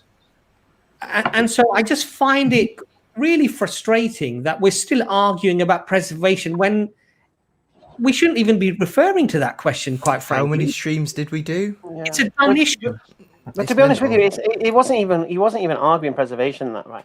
Because the problem with Frank, right? He's got this worldview. He's got this narrative that man was at one point perfect, then lost that perfection state, and sin entered the world, and Jesus is going to restore that, and then everything's going to be restored back to how it was. And so he's trying to now piece it all together as to how that's going to happen. The problem you've got, you can't even support that fall. You can't support that fall. And then he did make that statement explicitly throughout the Old Testament. Is talking about a restoration, as if this perfect state was going to be restored. But that's not the case. And I don't think Frank realizes it, because I'm not joking. I went to restoration in the Old Testament anywhere it mentions about a restoration, and unless I'm wrong, maybe Sadat or Nazam can correct me, or even the doctor. It doesn't refer to this kind of restoration. And so his narrative collapses at that point. Forget the details of the narrative. That particular narrative is gone. That's his problem. He can't realize that that's not a thing. Ben, could you mention the disparity between the likes and the number of people in the room, please? Let's have a look. All right, you have to shout at the people. Yeah, shout at the people. Hey, Ryan, how's it going? All right, guys, how many we got? We got 930 people watching. It's great. Alhamdulillah. Alhamdulillah. How are you, Ryan? Prayers for Brother Ajaz and Brother Nazam that they return to full health here soon. So, down here in Texas, we like it a little more spicy. So my vote is for jalapenos with those pineapple on the pizza. Crazy. I like those too. I like a nice authentic Italian pizza. None of this whacking random stuff on nonsense. All right, we've got 567 likes and we've got 900 people watching. There's no way there are 400 trolls here. It's not Come on, hard. guys. People. Click, press the thumbs up, like, subscribe, and join. Yeah, let's do it. Come on, people. I'm going to refresh in 5 seconds, right? I bet this likes better have shot up. Hey, so you guys were talking with Brother Richard right at the very beginning of some verses that mentioned the Torah and the Injil. And one that stood out in my mind recently was Ma'idah 5:68, where it says, "Say, O people of the book, you have nothing to stand on except you stand on the Torah and the Injil." And so I think you have to put both together or you're not a faithful person in the book, right? You have to stand on the Injil and the Torah, and Jews don't stand on the Injil and Christians don't stand on the Torah. And, I saw the comment pop up there saying from a brother, the gospel is not the Injil. And I agree because I know what he's meaning by that.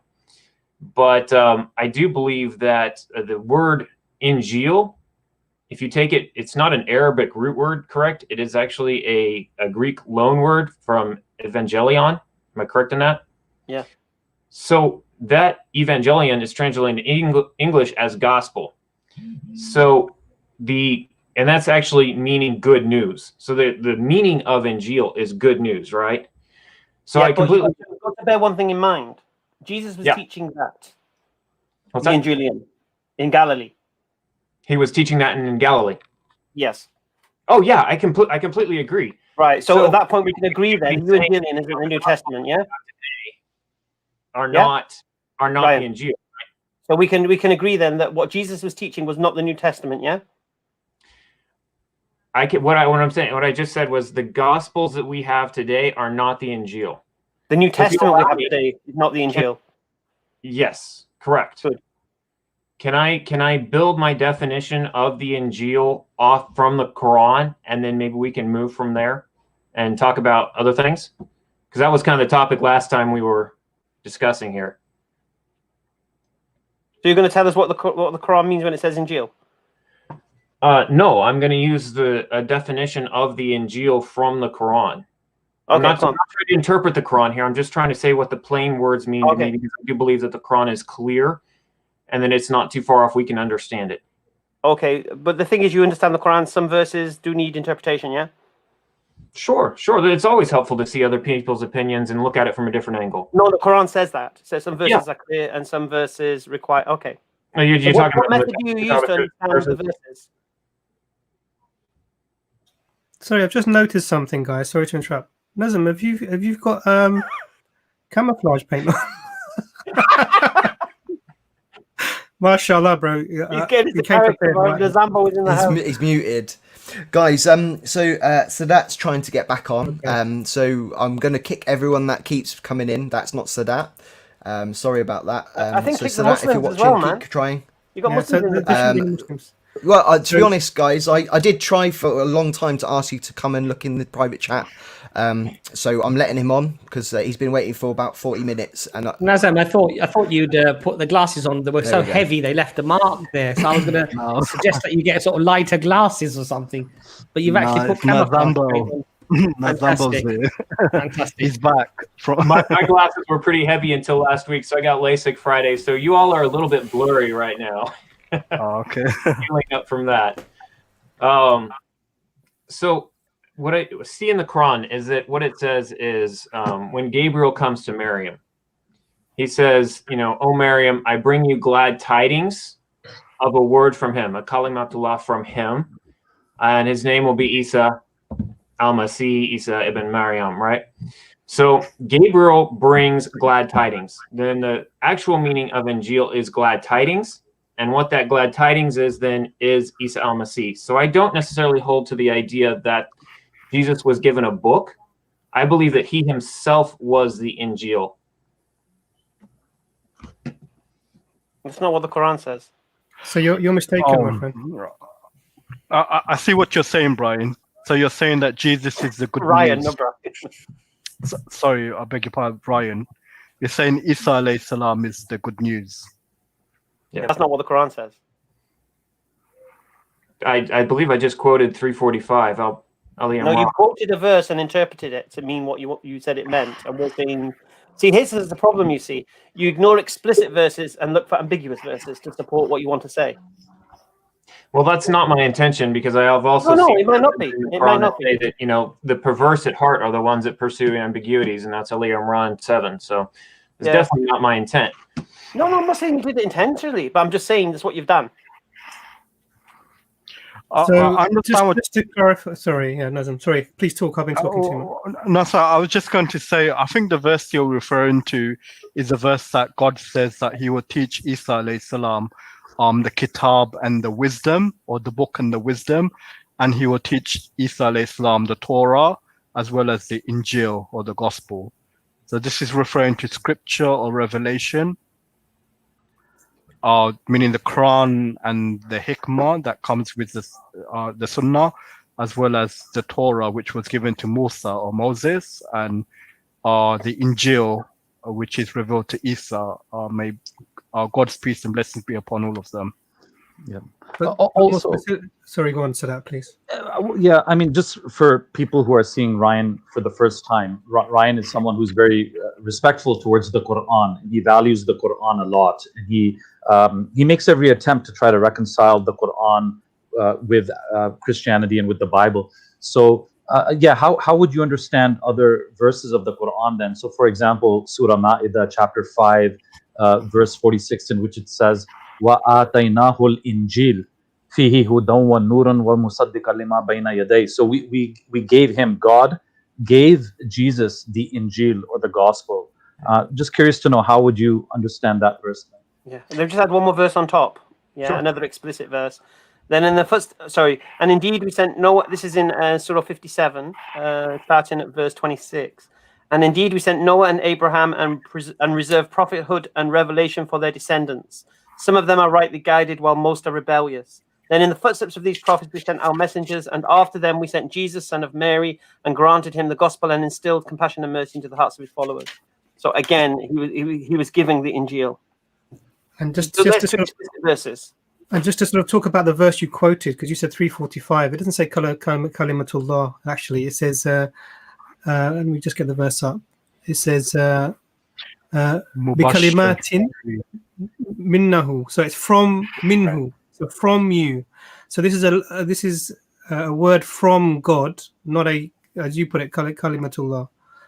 So there's a reason to make that distinction, is because that's a Christian terminology you're sort of putting onto the Quran, which is not there at all. So this is talking about a word from God, not Jesus being a word. So what is the word we know? Because Allah talks about how the likeness of Adam is like the likeness of Jesus, that I just said to him, be, and he was. And that is the word be. A word from Allah is that Jesus, peace be upon him, was created miraculously without the agency of a man. What was the word? Be, and he was. So, and then the brothers have mentioned the fact that the Injil, as the Quran mentioned, has something that was given to Jesus himself. Obviously, Jesus wasn't given to himself, because that's the argument that you're making. Therefore, your interpretation from the Quran is unfortunately not correct. So the word just before the one you're talking about, and thank you for correcting me on that. I don't realize, not being a native Arabic speaker, the differences maybe between all the different cognates. I know that it's related to the word kalimatullah, but the word right before is yubashiruki, so giving glad tidings.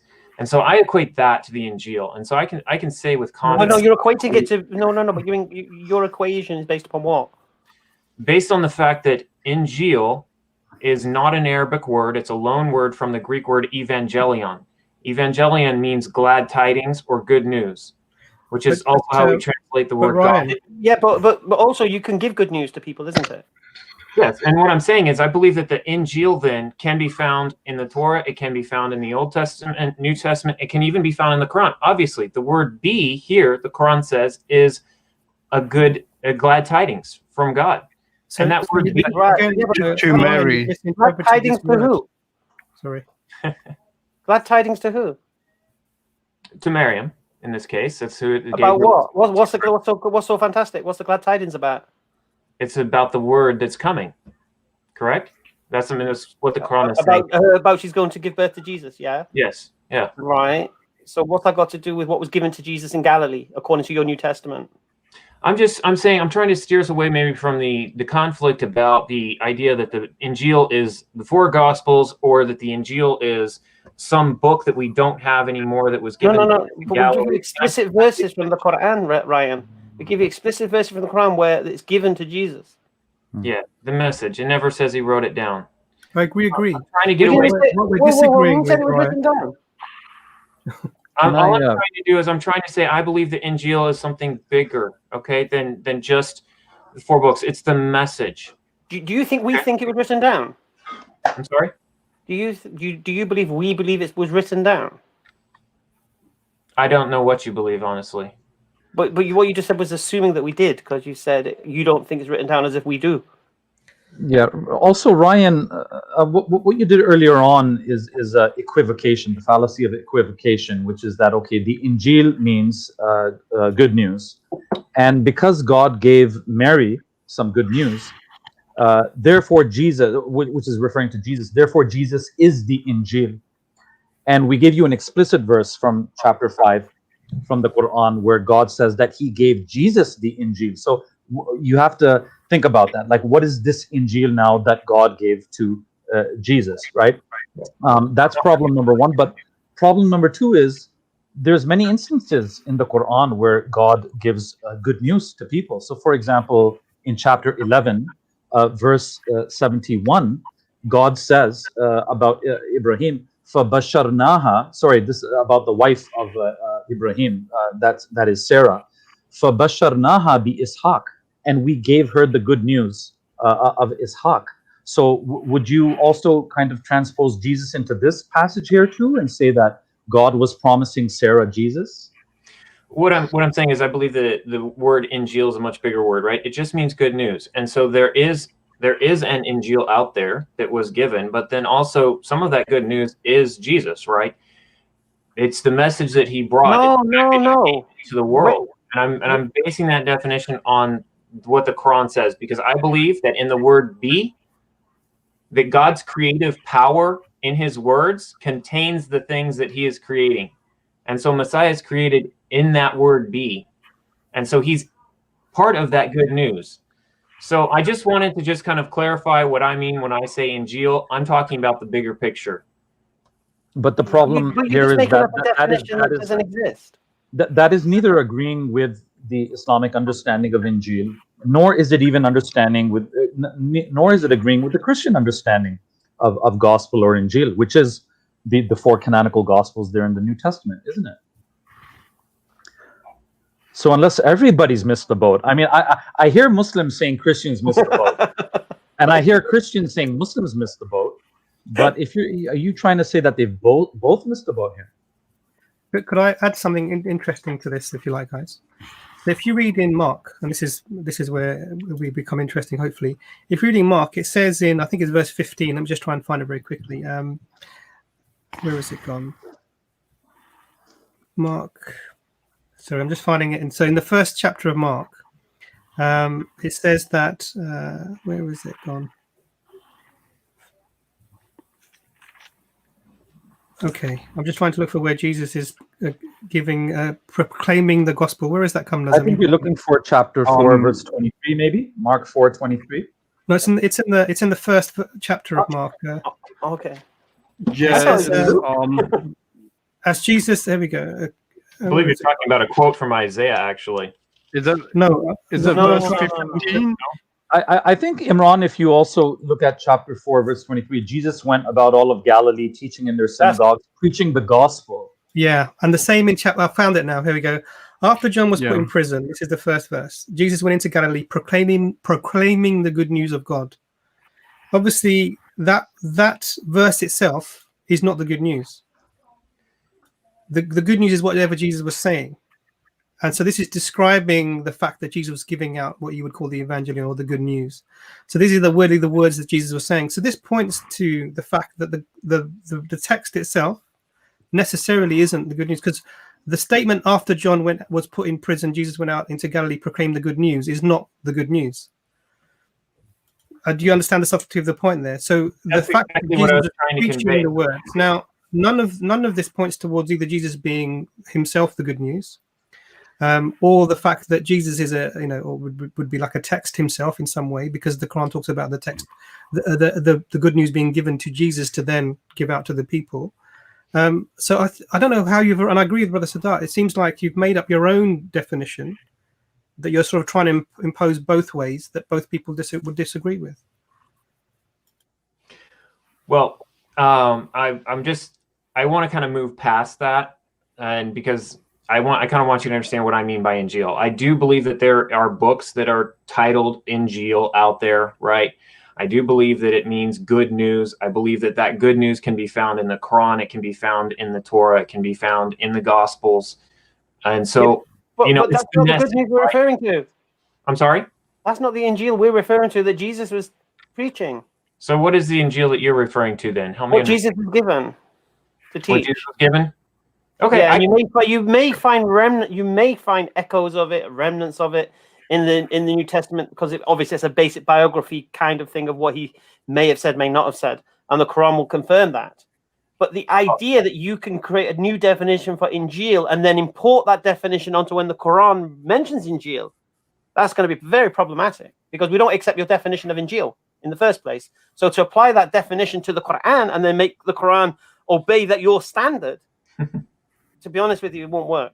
I'm actually agreeing with the first part of what you said, Hamza. So, which part are you agreeing with? What you said about there being actual pieces, preserved of the Injil in the message, like it's the message. The Injil is the message, not the books. Well, if you think of the New Testament as like a biography of Jesus' life, and echoes of it and stories and hearsay and gossip, some things may have been true.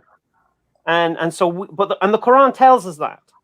The Quran tells us that the previous revelations, there is elements of truth in it, but it's been corrupted also. So you need a criterion to measure it against, and the Quran is that criterion. So for us to know what is true because Christians say to us all the time, why do you use verses in the Bible, believe certain things and reject other things just to support your worldview? And the thing is, we don't do that. We agree with what the Quran confirms. The Quran's the authority. Yeah. And that's it. Do you get me? So if something if the New Testament says Mary was a virgin and the Quran confirms Mary was a virgin, then alhamdulillah, we can believe as Muslims Mary was a virgin. Yep. If the New Testament says, oh, Jesus was crucified and raised after 3 days, and the Quran says he wasn't crucified, then we don't believe he was crucified because the Quran is the authority. That's our criterion. And that's how when you speak to Muslims, you have to understand that's how we operate. You are right. So, Brother Sadat, you were about to give a verse and I interrupted you. My apologies. So what were you going to say? No, I think I already shared it it was Mark chapter 4, right? Where Jesus went in Galilee preaching the gospel. Mark chapter 1, I think it is.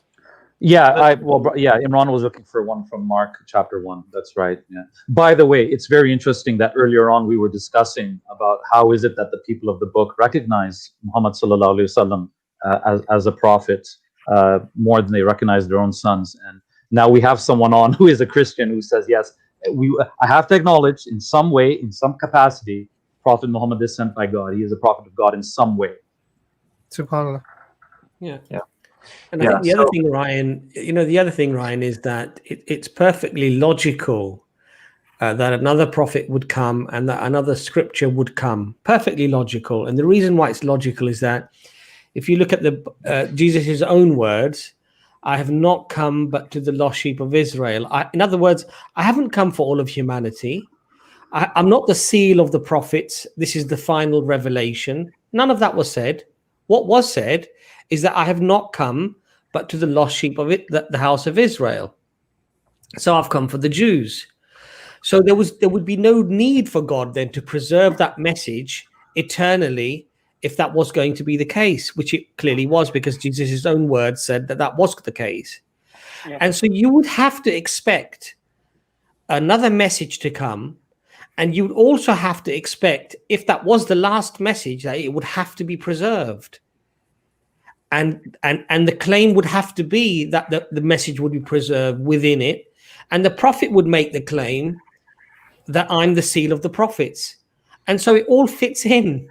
Including with the prophecies, what Imran mentioned earlier, they completely fit to another that has to come to fulfill that prophecy. And that's why I think the evidence is so overwhelming. If you sort of analyze it with an open heart and an open mind, really you can only come to one rational conclusion. Because if the Bible was supposed to be this last testament to humanity and nothing else was going to come after it, you would expect God to preserve it, because God would not want people to be misguided because of what people took out and what people added to it. So it's perfectly rational to expect that there has to be something else that has to correct that which was wrong before. Okay, so this is not a flag of surrender here. I like what you said at the very beginning. It looked like that, though. It's a flag of parley. Okay, parley is for French to speak. All right, so I kind of want to have some ground rules here. I wanted to define what I meant by Injil, and I think we kind of came to an understanding about it being about the message. But the other thing is, I really don't want to talk about the authenticity of the Bible, because I want to ask you guys, when you go in. When I go and I read Ma'idah 5:68, it says that I don't have, as a Christian, I don't have a leg to stand on unless I'm standing on the Torah and the Injil. So what you guys are doing is you're ripping the rug out from under me. You're destroying my faith by talking and attacking the historicity and the authenticity of the Bible.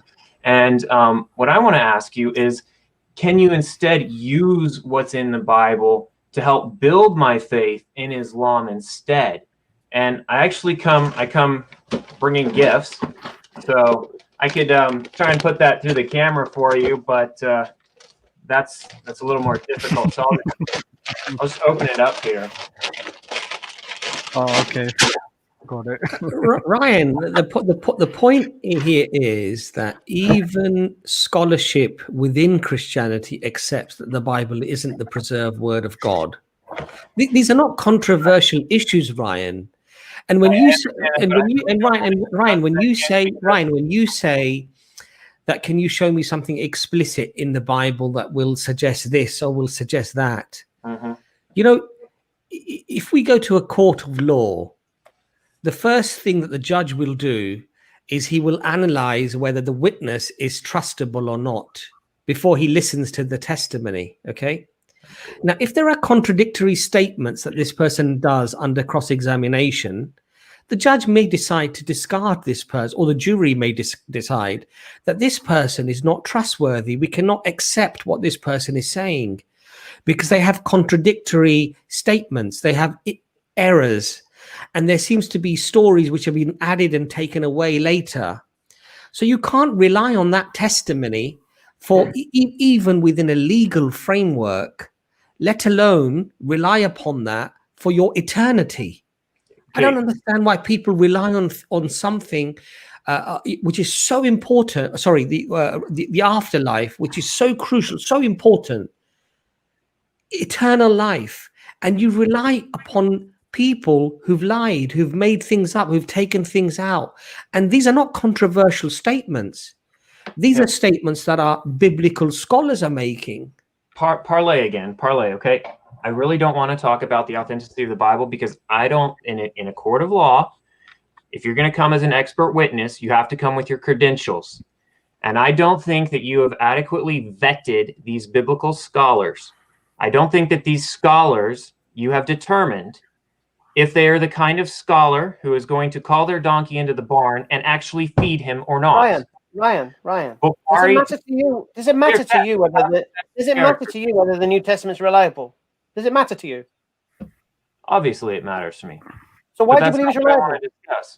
All right. So why do you believe it's reliable? You guys are destroying faith by jerking the rug out from under Christians because the what we're doing is, and the Old Testament is why I am coming to Islam. Okay, it's what I see in Islam is coming from the Bible, and it's pointing me forward. The Torah points forward to the Injil. The Injil points forward. Okay, so please don't jerk that rug out from under me. And when I say I'm bringing gifts, all right, I've got here a whetstone. I think this is probably for Hamza. Ryan, with all sincerity, Ryan, Ryan, we're not trying to, we're not trying to be disrespectful here. We're not trying to put the rug away from people and make them faithless. What we're doing, Ryan, is we're offering you something much better. We're offering you something that is from God, is preserved, is the final message to humanity. And by following it, we believe sincerely that you attain salvation through that. Because you have to appreciate there are contradictory beliefs. If you look at Christianity and Islam, one says a man that was sent by God was God, and he was killed on the cross for the sins of man. And unless you believe that, you're not saved. And the Quran clearly says, "Lam yalid wa lam yulad," he begetteth not, nor is he begotten. "Wa lam yakul lahu kufuwan ahad." And Allah alludes to, and there is nothing comparable to God. And the Quran clearly clarifies, neither did they crucify, neither did they kill him. He was not killed, he was not crucified. Okay, so these things can't be reconciled. Now, one has to be wrong, Ryan. And that is why it's crucial that you do analyze the biblical history and that the Bible is a reliable source of information. Because if it's not, then you have to question whether that's true or not. You're accepting it without questioning it. I'm not accepting it without questioning it. What I'm dismissing. So why do you believe it's reliable then? What I'm dismissing is the broad generalization that you have to throw the whole thing out. If you want to talk specifics with me, like the Yohanan comma, 1 John 5:7, I'm happy to discuss specific verses here and there, but I don't just want to throw the whole thing out. And Abbas, I really appreciate you just sharing with me your heart and what you want to give me. And I want to take that as a cup of tea, and I don't want to just, throw it out on the ground. I want to hold on to that. I also want to give you a gift that I feel is pretty good, and that's this right here, okay? This is high treason. Okay, coming from a Christian background, for me to show you these things is high treason. See, I'm not just standing on the Injil, or as a Christian, or I'm not just standing on the Torah as the Injil, but I have a list here. You guys keep talking about Deuteronomy 18, and it's kind of like some of these things are old, and every once in a while you got to get out a whetstone and you got to sharpen the sword of the greater jihad. And so what I want to bring you is a whole list of things from the Bible that no one else is talking about that point people to Islam. Okay, so let me just. But it's not pointing you to Islam. So why are you going to point others to Islam? Because I believe that Islam has a role to play in the end times, a positive role to play, and I want to be part of that. Okay, because you can call me what you want. You can call me a Christian, you can call me a Jew, call me Muslim. I don't care. What I want is I want to get into the kingdom of God, and I want to get in there with the brothers and sisters. I want to get on that path and on that journey with the brothers and sisters who are headed that direction. And so I'm bringing something that I hope you find valuable in order to get on that path with you guys, okay? But what I don't want you to do, I don't want you to take the rug out from under me, because that's what I want to. I want to give you stuff from there that can be useful to you, like Mahdi. Mahdi is actually in the original Hebrew in the Bible. I'd like to have a conversation about that instead of rehashing Deuteronomy 18:18 again. I'd rather stick to what works. Dhul-Qarnayn. How about a future caliphate? How about the fact that Paul kept the fast of Ashura and that Peter kept Maghrib? Why aren't you telling Christians that Peter observed the Maghrib prayers? So why aren't you? Ryan, I'm actually very interested in what you have to share. If you have some specific references, I would write them down and investigate them and look at them later on. So if you are able to share some references right now, I'm certainly very interested. I would love to. I would love to take you to the book of Revelation. And this is the book of Revelation. The book of Revelation. Oh. So let's not accept whether it's authentic or not. Let's just say that this is something that you can use in talking to Christians, and I want to give that as a gift to you guys. Ryan, I think it's dishonest. This is a waste of time. I know Sadat wants to do this, so take his email and do it with him. But this is maybe this is a platform. Maybe the Perfect Storm is more a platform for this, but it's one verse. So, Brother Sadat, would you like me to read it to you? Yes, please read. Okay, yeah, one verse, yeah, sure. And the rest you could always email it to me. I take my absolutely. email. Well, it's like I said, it's a whole list. So, I mean, it's a long email. But Revelation 14. My eyes. Verse 7. Okay, this is an angel that goes forth with a very specific message that has to go forth before Jesus can come back. In the book of Revelation, it says, "Fear God and give glory to him, for the hour of his judgment has come, and worship him who made heaven and earth, the sea and the springs of water." Now, what I want to share with you, and this is what I want you to share with the Christians that you're trying to give dawah to, is when it says worship him who made this heaven and earth, the sea and the springs of water, the Greek word there is proskuneo, which is prostrate. Jesus is not coming back until you take the message that all Christians need to perform sujood. That's when he's coming back, when the Christians and the Muslims get together side by side on their faces before him and honor his word and obey and submit themselves. So why don't you use that instead of Deuteronomy 18:18? Okay, thank you, Ryan. And for myself, if you wouldn't mind emailing some of these references to me, I would really appreciate that. It's thatcanadianbrother@gmail.com. I can do that. Okay. But Ryan, I'll tell you why we use Deuteronomy 18:18, yeah? Because as a Christian, you have to know who that prophet is. You have to know who it is.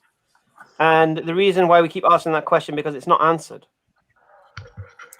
Can I read to you something, Ryan, from the Quran, actually? Sure. Because it's that you talked about Surah Al-Ma'idah. So let me read you that verse. So you talk about verse 68. So let me go back to verse 67 and I'll read forward. And I'm just going to highlight to you what the Quran is after, because you say that you accept the Quran to a certain extent. So let's see what it says to you. Verse 67, chapter 5. O Messenger, convey everything revealed to you from your Lord. If you do not, then you will not have delivered his message. God will certainly protect you from the people. Indeed, God does not guide people who disbelieve.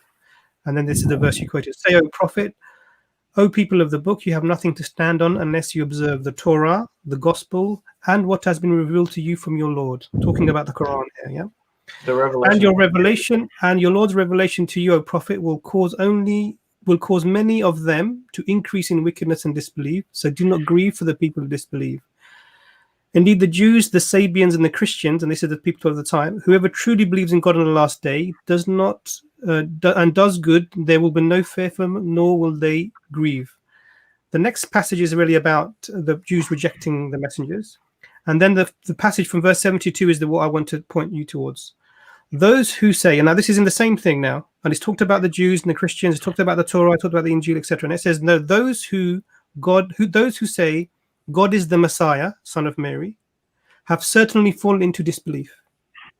The Messiah himself said, O children of Israel, worship my God, my Lord and your Lord. And we see this in when one of the women go to Jesus after the alleged resurrection, and he said, I go now to my Lord and your Lord. So we see a parallel there. Whoever associates others with God in worship will surely be forbidden paradise by God. Their home will be the fire, and the wrongdoers will have no helpers. Next verse. Those who say God is one in a Trinity have certainly fallen into disbelief. There is only one God. If you do not stop saying this, those who disbelieve among them will be afflicted with a painful punishment. Now, what I'm saying to you is, this is what the Quran is telling you to do. Yeah. Jesus is a human being, not divine in any sense, not part of a Trinity, came as a messenger to the people. And it's telling you that the revelation to believe in is the Quran. Now, the Quran talks about itself as the Muhaymin, i.e. that which is the quality control over the previous scriptures. It talks about itself as being the criterion, that which you judge the truth and false by.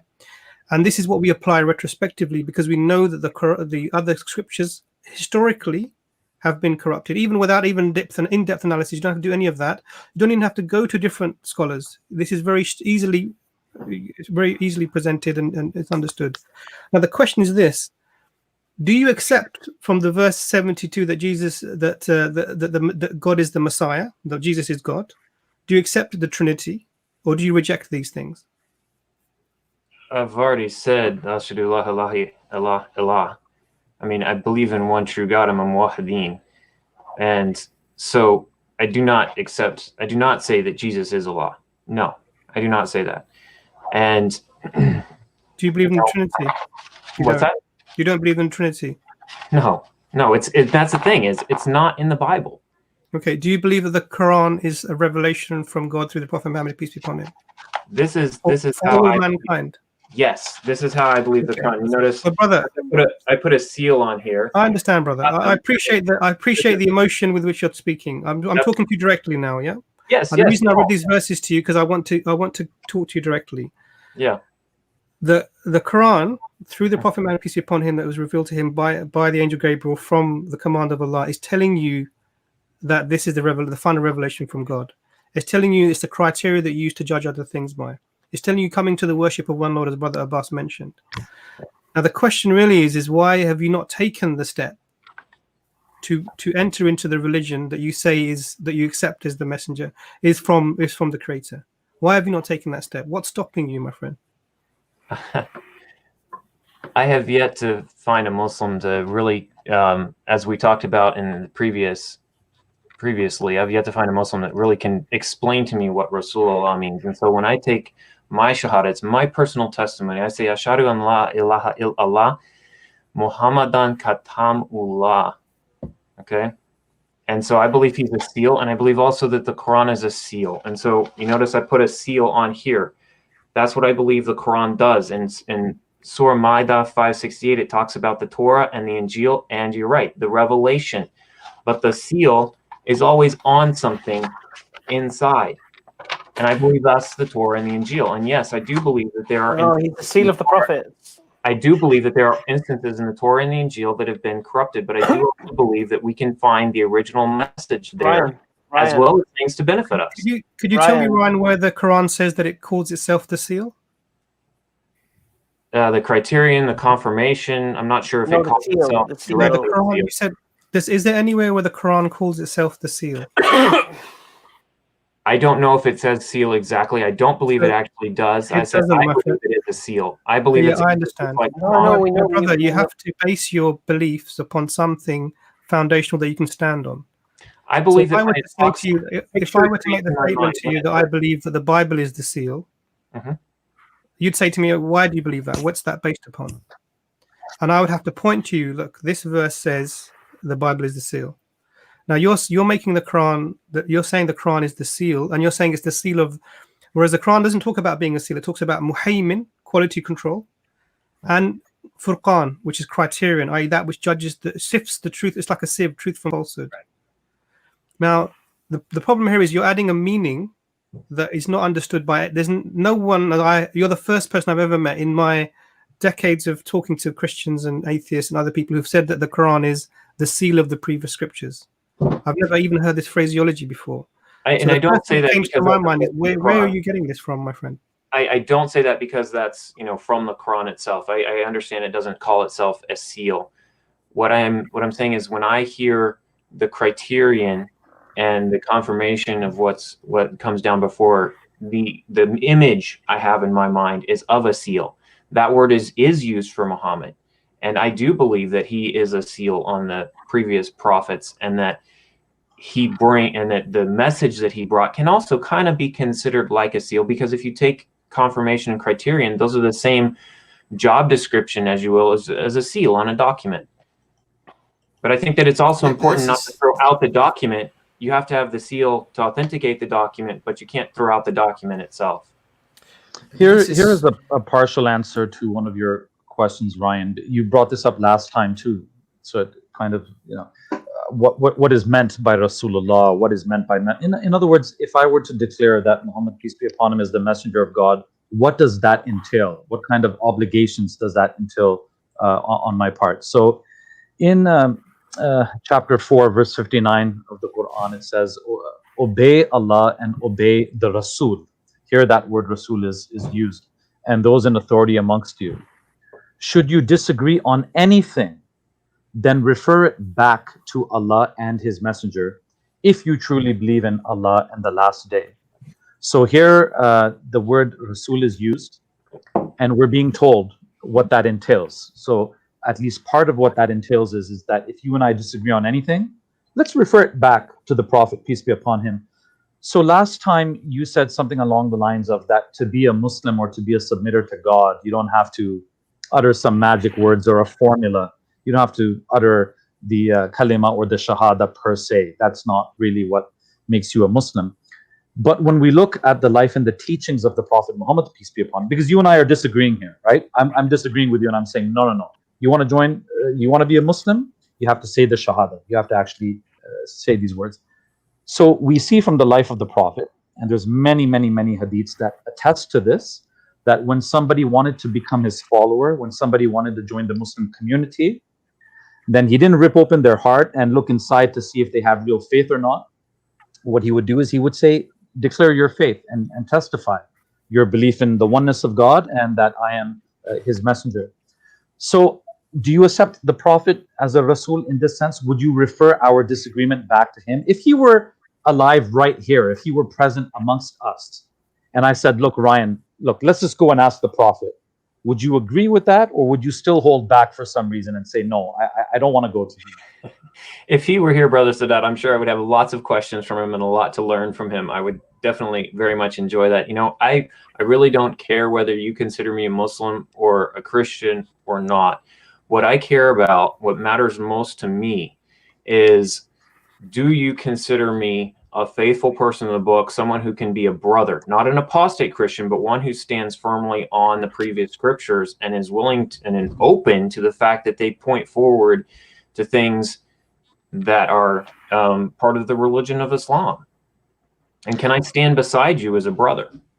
Yeah, I agree that your concern should not be whether I or any of us accept you as a Muslim. What I was trying to point out to you was that for the Prophet even to accept you as a Muslim, we see from his entire life, from his entire biography, that he would require it of people that they verbally testify to their faith in Islam. So if it's not about me, but if you want the Prophet, peace be upon him, to accept you as a member of his community, what we're saying is that all evidence points towards a particular ritual.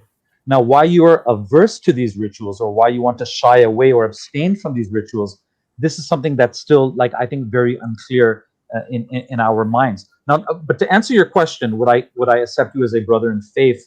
I make a distinction between a brother in the same faith, you know, and a brother in humanity, or a brother in some kind of generic faith, like in some kind of sense, Jews, Christians, Muslims, and even other theists believe in God. So we might be brother theists of some sort, but are we brothers in the same faith? Are we brothers in faith with the capital F? For that, I have to say, no, not due to any personal prejudice that I have against you, but again, I'm pointing you towards the teachings of the Prophet Muhammad, peace be upon him, and we're trying to follow his teachings as honestly and as sincerely as we can. I've got a good verse in the Quran here that's kind of on this subject. So it's chapter 4, ayah 65, and it says, "But no, your Lord, but no, by your Lord, they cannot become true believers until they seek your attribution in all matters," talking about the Prophet Muhammad, peace upon him, "on which they disagree among themselves, and then find not the least vexation in their hearts over what they have decided, and accept it in willing submission." So, bro, the Quran says if you don't seek the guidance from the Prophet Muhammad, peace be upon him, you're not a true believer. So do you seek your guidance from the Prophet Muhammad, peace be upon him? Absolutely. I've read the Quran multiple times. Awesome. So, and the Quran also says that he's come with the Quran and his wisdom, and we say that the Hadith has that wisdom, and there's more revelation other than the Quran. Would you agree with that? As long as there's a clear chain of transmission, and as long as it agrees with the previous scriptures. Previous scriptures, so as in the Old Testament we have now and the New Testament we have now. Even though the Quran itself, that you say that's from God, says those scriptures are corrupted, and that the New Testament it isn't the Injil, it isn't that scripture, and it's not been preserved. So it has to abide by these uncorrupted scriptures for you to accept it. Actually, I believe what the Quran says is that they twisted with their mouth. They twisted the words of the previous scriptures with their mouths. Ryan. So that doesn't imply that they wrote down new scriptures and they wrote the actual books. It implies Ryan, please. Stop this. Okay, you don't need the Quran to tell you the New Testament's been corrupted. I'll bring you KJV and NIV now and demonstrate it to you. I'll bring you your manuscripts and demonstrate it to you. It has been corrupted, without a doubt. Don't forget this. Oh, the Quran's not twisting the word. No. And also, sorry. One second, Ben. Let me just. I've got to deal with this. Just forgive me. That's all right. So you've got to come out of this. You're ignoring explicit things in your face. Yeah, this is the first thing. Second thing, I know you love this argument that you can find things in the Old Testament and why were the companions praying Maghrib and Peter and all this, which is fantastic. So here's my advice to you, Ryan. Surrender your will. Become a Muslim. And then use your new arguments to bring your fellow Christians to Islam the way it's leading you to Islam. And I would like to respond to that, if I may, and then I'd like to get back to talking about that. So I've already said I would like to know more about Rasulullah and what it means, okay? Because a messenger to me doesn't seem to have the high status that Muslims say it has. Now, if you go back several decades, I believe the translators in the Quran used apostle instead of messenger. Apostle is a witness to something. And so I actually like that as Who told you that? I believe Which verse of the Quran used to say apostle instead of Rasulullah? Which what are you talking about, Ryan? About the English translation of the Quran. I think What are you talking about? Please stop making things up. I think I could be wrong. I think it's You've been wrong about many Hamza, bro, Hamza, calm down, calm down. I know it's frustrating. Just calm it. No, Ben, sorry. Ryan, you've been wrong about so many things, and this is a continuation. And your worldview is based upon these wrong things. Please wake up. And you need to go, and when you die on the day of judgment, you're going to go to the Lord, and he'll say, "Didn't you see that it was correct?" And you'll go, "But I believed," and you believe blindly, bro. Subhanallah. The thing is, Hamza, I just want to make one point, guys. I don't really talk much. You said about that you'd have to have a real a chain of narration of what the Prophet said, and you accept it, and so on. Where's that chain to Jesus, alayhi salam? Right. Do you know what I mean? And it's almost like you go. It seems to me, bro, that you want to believe it, and that's why it's nothing to do with tangible. Okay, that I could see that's from Jesus. I see no reason to throw out something that I've understood for my whole life unless it's wrong. And I have thrown out a lot of things that are wrong. I've thrown out Trinity.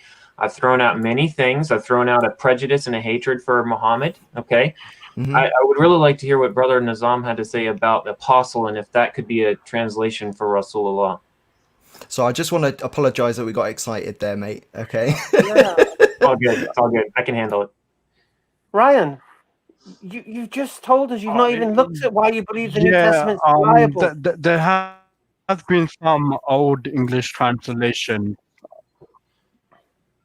Yeah, I mean, Ryan, I want to be fair to you. So yeah, I myself have seen like old Orientalist translations of the Quran, even from the 19th century, that use the word apostle. But I would say the English words apostle, messenger, prophet, for our purposes here are irrelevant. You were comfortable with the Arabic earlier on. You said, I would say Muhammad is a Rasulullah, but I just don't know what that means, what that entails. So we shared a verse from the Quran where Allah requires us to follow the Rasul. Let's stick with that Arabic word. Follow the Rasul, and when we disagree with each other, then let's refer it back to him. You said, yes, you're happy to do that, but with the caveat that, it should have proper chains of transmission going back to the Prophet. In other words, it's an authentic hadith. You really did say it. That's good. You're thinking like a Muslim. But then the second caveat or disclaimer was that it has to agree with the previous scriptures. And in that case, I think Hamza and Ben are asking a fair question, which is, why would you subject these hadiths from someone that you accept as a prophet, which are authentic and they have a chain of transmission? Why would you subject these to the quality test of what the Bible says, where the Bible doesn't have a chain of transmission going back to Jesus? We don't know who reported that Jesus said this, Jesus did that. We don't know who wrote the Gospels. So it's not that we want to keep on going back to the Bible, but it is relevant. Like, it is related to our discussion, right? Not really, because we can get lost in down rabbit holes constantly about whether, the disciples actually wrote the books of the Injil. I believe that they did. Why? Okay? And you're going to tell me that there's all these scholars that say that they don't. No. I want to know why you believe they did. Their name's on it. Which disciple was called Luke? Sorry, remind me. Luke name's on it, bro. The name's on it. Come on, bro. It's just talking. It's just. I mean, that's my personal belief, guys, and I just see. Yes, delusional. Destroyed. It's emotional. Right. Your belief is delusion. I can understand where you're coming from. You have this love for Christianity, something that you grew up with, and you feel like I have to throw that in the bin. And the reality here is that we don't see it that way. We see a continuation of a message, okay, that gets refined over time. But what we do, Ryan, is that when a messenger that comes at that time, for example, when Moses came, peace be upon him, he would have corrected that which was perhaps altered, changed, forgotten, by the previous messages or people from the previous messages, right? So when Jesus, peace be upon him, comes, he comes to correct the Jews on some certain things that they'd perhaps altered, changed, they lost perhaps their spirituality, whatever it was. So he comes to correct that, and that's why he says, "I haven't come but to the lost sheep of Israel, the house of Israel." Right. So this is exactly what Prophet Muhammad, peace be upon him, does. He comes to correct certain things that were people were misguided about, that they changed, they altered. Okay, and he completes the message. It's not about throwing away what you have. It's about just being honest and saying, look, certain things clearly have been lost. Certain things clearly have been changed. And here comes another messenger that you accept is a messenger. And so if he says that those things that you believe are wrong, then if I am a true believer of the Creator and I submit to the Creator and I submit to God's authority, then as a humble servant of God, I have to accept that. And submit to all the prophets. Yes, I completely agree with you. Yeah, but the only thing that we don't agree on is maybe the extent to which there was things that needed correcting. If it weren't for the Quran, I would still be a Trinitarian. It was because of the Quran that I went back to the Bible and realized the Bible doesn't teach Trinitarianism. Ryan, can I say something about for me, the Quran was the criteria. Right, give me one moment, if that's okay. Yeah. So, because you keep referring to the Quran, and I would suggest, humbly, actually read what it says about the previous scriptures. And this is really important for you to know, because if you believe that this is from God, now I'm going to give you the verse, which is the Muhammad verse, yeah. And there's lots. This is in Surah Maida as well, yeah. So. And this is verse 48. We reveal to you, O Prophet, the book with truth as a confirmation of previous scriptures and a supreme authority on them. So this is what Muhammad is. It's the supreme authority on them. So the Quran is the authority over the previous texts. And then it goes on to say, so judge between them by what God has revealed. So judge between them by what God has revealed, and do not follow. This is for you, bro. I think the Quran here is speaking to you. This is my view. I was looking up the verse, and this is for you. Now listen very carefully. So judge between them by what has revealed, i.e. the Quran, and do not follow their desires over the truth that has come to you. So Allah's telling you clearly, don't follow your desires. This is the criterion. Use it to judge the previous scriptures. Yes. Now, if you believe this is the book from the Creator, which you're saying to me that you do, I'm taking your face value, then listen to what it's saying to you. And the Quran is replete with statements like this. Now, even in the previous statement that I gave, it spoke about those people who have, even in the revelation, it will misguide them because they're following the desires. And what's happening here, because you listen to what you're saying, Ryan, you're saying, in my opinion, what I believe, what I think. No, this is not in the Quran, but I believe the way it seems to me. Now, if we had 20 people who came up with 20 different versions by reading something of what they thought was the reality, and that was their criterion, then everything would be literally up and down and left and right. You wouldn't know what was true or what was not. You need to base yourself in something. Now, I understand, you seem to be trying to, almost like a perennial approach. You're trying to sort of grab all of the different parts of the religions and merge them. And unfortunately, it doesn't work like this. If you reject a messenger from God, then you don't come under the purview of that message anymore. So, for example, if the people that Moses came to rejected him, they wouldn't be under the benefits that are given to the people who are following him. They wouldn't be under that covenant. If the people when Jesus came to the Bani Israel and said, "I'm a messenger from your Lord," and they reject him, they're not given the benefit of that messenger coming to them. And similarly, when the Prophet Muhammad, peace be upon him, came and said that I've come for all of mankind, and you reject his message, and this is whether you do it partially or wholly directly, then you're rejecting the message, because the message is a complete message. Al-yawma akmaltu lakum dinakum. This day, I have perfected your religion for you. Words of the Quran. And completed my favors upon you, and given you for your religion as Islam. And this is the verse from the Quran. I can't remember the exact reference. Now, this is the Quran speaking to you very, very directly, that the message has been perfected. If I remember the verse, if brothers can find the reference. It's in chapter 5, verse number 3. For 5:3. So let me find that for you, because that's a very powerful verse.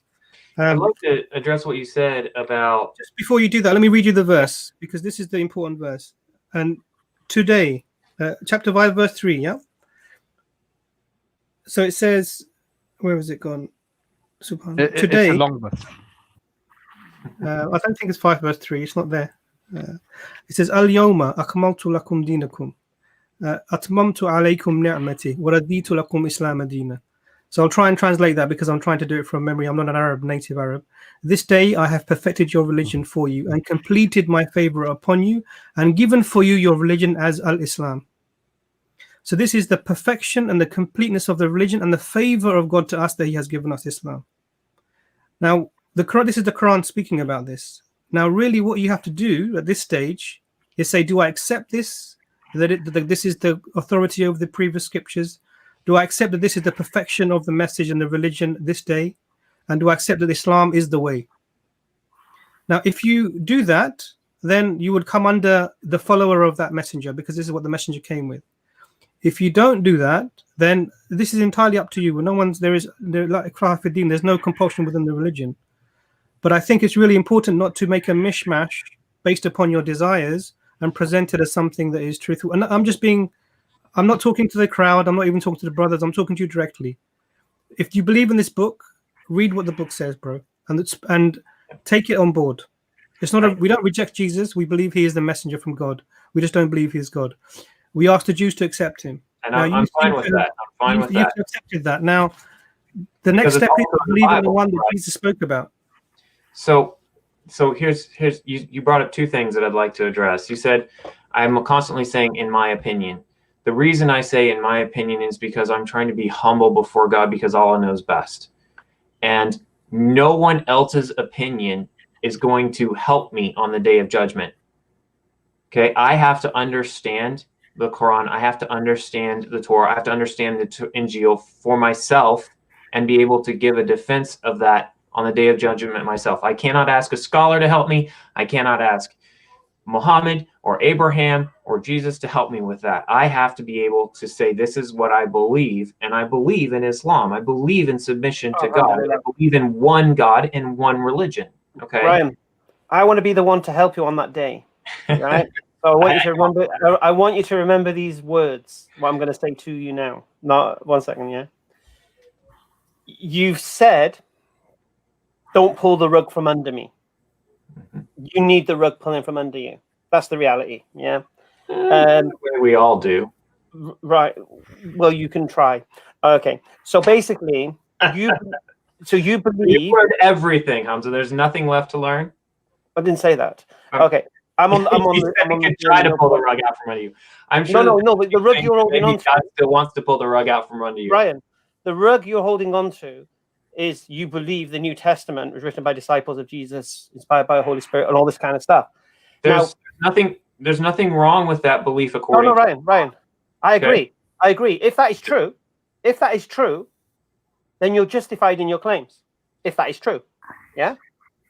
The second thing I wanted to address with Brother Imran goes with that. Okay. All right, but let me just say this first. Would it matter to you? You guys haven't really been letting me talk a lot, and Ryan, would it matter to you? Ryan, would it matter to you if it wasn't written by disciples of Jesus? Would it change your rug? No, why would it? It's an eyewitness testimony of. No, that's what you believe it is. But if it can be demonstrated that it isn't. And even if it wasn't, see, where I differ from you, Hamza, and going back to one of the previous discussions that we had, you identify the message by the messenger. I identify the messenger by the message. If he's not bringing a message from the king, then I know he's a false messenger. I have to know the king myself, because I'm going to be standing in front of him. You don't even know the messenger, mate. I'm sorry? I'm telling you, you don't even know the messenger through your New Testament.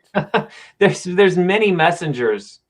No, you don't know. Messengers with one message. There is no distinction among them. That is a very clear verse in the Quran. Ryan, I agree. There's no distinction amongst the prophets. Address what Brother Imran said. Okay, 1 second, Ryan. There's no distinction between the prophets. We completely agree. But we're not talking about that in the New Testament. We're talking about Matthew, Mark, Luke, Acts, Paul. You're equating them to be prophets. And so what needs to happen is you need to have a David done to you. You need your foundations taken away, mate. Because although you believe they're true right now, and you believe they're supporting you, once they're removed from you, that's why you're scared for people approaching it. That's why you don't want the rug pulled away from you. Because once that's gone, then you'll become Muslim, alhamdulillah. You don't need to hold on to the corrupted scripture anymore. Quick reminder, guys, we've got about 20 minutes left of the stream. So we've got 3 people waiting to in the back chat, and I think it'll be fair to let them on before we end. So Ryan, I'm sure we'll see you again, inshallah. Thank you for coming on, man. I'm sorry, it's really hard because we've got to keep it short. But you're welcome to come on again, inshallah. Before Brother Ryan goes, Brother Ryan, mashallah, you're very, very close. I think you're struggling with it. I can tell that you're struggling with this idea, and I can tell that it's affecting you, and it can't be easy.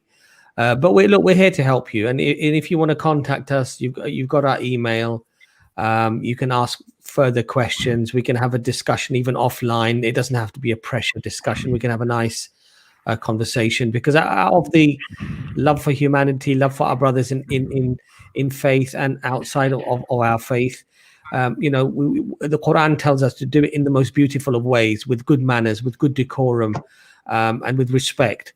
So we're here for that. And if you need to contact us, please get hold of us, and we'll have a nice discussion even offline. Sounds great. Also, we're told how to deal with the obstinate, just to measure things up, mate. The obstinate? I'm sorry? Yeah. Thanks for coming, Ryan. Thanks for coming, Ryan. All the best, Ryan. Thank you. Thank you. I think this may have to be the last person, but I'll let Ben decide. Oh, James is looking so excited, man. He looks like Ralph off Happy Days today. No, guys, you can't come on. Sorry. So guys, they've been waiting for a long time. Are we able to get them all on at once? Yeah, bring them all on. Let's just bring them on. It's got case though as well. This is gonna be crazy. Right, here we go. Welcome everyone. Hey guys. Yeah? We'll just pick over the bones. All right, guys. Welcome to the stream. If you'd like to introduce yourself, Cyrus, is your first time coming on? Hello. This is actually my second time. I came here briefly for the historicity on 2 Corinthians, and then I left, and I've been pretty busy lately, but now that it's winter break, I have a good opportunity to, come back on the stream. And I took Hamza's advice. I did a little bit more studying on the historicity of the Bible and on Christianity in general. And that's pretty much it. And I just want to thank you guys for having me on the stream. And while I was on the stream, I heard about Ijaz and Nazam being ill. So I did a prayer for you guys, and I hope that God heals you both very quickly. So what was the result of your investigation, man? We're excited. What happened? Cool. Thank you. So thank you. So you might disagree with a lot of this, but I looked into early church father quotes. I examined the manuscripts of the 2nd and 3rd century, like the Gospel of Matthew, Papyrus P25, and the Gospel of John, chapter 18, Papyrus P52, right, from 125 AD. And I came to the conclusion that we do not really need, because the Quran, right, I believe you guys have first edition manuscripts, and they're complete surahs, right? Don't worry about the Quran. Let's just stick with what you. Oh no, I know. I just remember you telling me last time that once they see, the historicity of the Quran compared to the Bible, I just wanted to. I came to the conclusion that with the Bible, you don't need manuscripts in order to support the historicity, because we have many church father quotes, right? And we also have the Dead Sea Scrolls with many messianic prophecies that are found in not only the church father quotes, but the earliest manuscripts and Bibles and scraps we have. So that's just one of the brief things I found. Brilliant. Cyrus, can I make a recommendation for you? Yes. I think you need to come on the Perfect Storm, mate, with all your research. I'm sorry? We do a stream called the Perfect Storm, which is me, Brother Abbas, and Brother Imran. And I think you need to come on that with all your research that you've studied, and let's see whether it stands up to scrutiny. And if it doesn't, then we're right, because you at the moment telling us we're kind of wrong. So I think if we did something with you, a full stream with just you, and you bring all your research and all your Dead Sea Scrolls and all your church father citations and all this kind of stuff, and then tell us what you think it demonstrates, and then we can see whether or not what you're standing on does have foundation. I think that would be good. You've not got time to do that now. You've got a couple of options, Cyrus. So one is that Hamza's mentioned. The other thing is actually the historicity stream is next week. So you can bring your historical evidences through that as well. And if we'll try and go through some of the historicity with that. The advantage of that is also we'll have members who are more sort of involved in specifically the manuscript evidence stuff, which is really what you're sort of talking about. Now, from what we've done in the previous historicity streams, we know that we've been through the quotes of the early church fathers, and we've been through some of the things you mentioned. So it'll be interesting to see what you're taking on it and if it's different. So you've got both of those options available to you. And I appreciate you taking the time to do the research, because I think that's important for people to do. Yeah, and because this is yes. Sorry, Cyrus, I didn't mean to cut you. Please continue. No, that's fine. I was actually cutting you off. You were speaking, and I started my point. I was actually cutting you off. Well, I didn't want to say anything negative after what you've just said, but I was just gonna say, just for your benefit, like that if we were to reconstruct the New Testament based upon the quotations of the church fathers alone, the New Testament would be very small and would look radically different from what we have it now. But basically, the church fathers, they would either quote the New Testament from memory, so they wouldn't necessarily have a copy of the Bible in front of them in which they could copy from. But usually the citations are from memory, or they paraphrase the verse. And so church father quotations in reality has very little value anyway when it comes to restoring the New Testament text. And the second point is the church fathers manuscripts, all of them come from either the 10th or the 11th century in terms of evidential manuscripts for the quotes. So in terms of trying to restore what the New Testament says, church father quotes has little value in textual criticism. May I say something on that? But that doesn't mean we should throw the baby out with the bathwater. So yeah. Okay. So if you guys are okay with it, I'd like to say something on that. But if you guys want to save this for another stream, I'm fine with that too. It's up to you guys, because you guys are the host here. I think do a full stream with you with what you think you've got. Okay, and I would love that.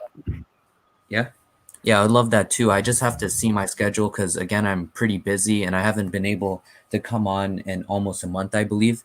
And next week is going to be a little bit hectic because it's Christmas. So, and yeah, I'm going to be with my family. So I don't know if I can come on next week. But where are you based in the world?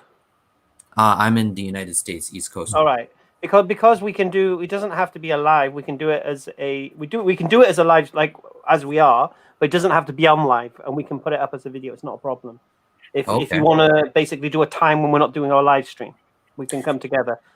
Because ironically, it's Christmas, so we're not working. We're free. Yeah, and I copied and pasted EFDawah email. I'll probably shoot you guys an email. I'm just a little bit concerned because you guys are a channel with almost 300,000 subscribers, right? So I'm sure you guys get dogpiled with many emails. So I feel like if I send an email, it's gonna be unrecognized most likely. I don't know. No. We see every email and we see every message every day. Really? Yeah, every one of them. All right, that's nice. And so I've just been doing I took your word of advice. I didn't fully watch all your streams. I just I kind of skimmed through them. I studied a little bit, and I also studied a little bit more on just Christianity in general, because this is a matter of salvation, right? You don't want, yeah.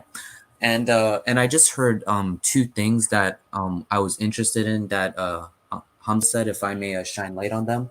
One, when you were talking to the previous guy, Ryan, you were talking about comparing the NIV and the KJV, right? Yeah. Yeah. So I actually did a little bit of studying on that, and I think the reason why it's because the Bible, the manuscripts, we have so many manuscripts, right?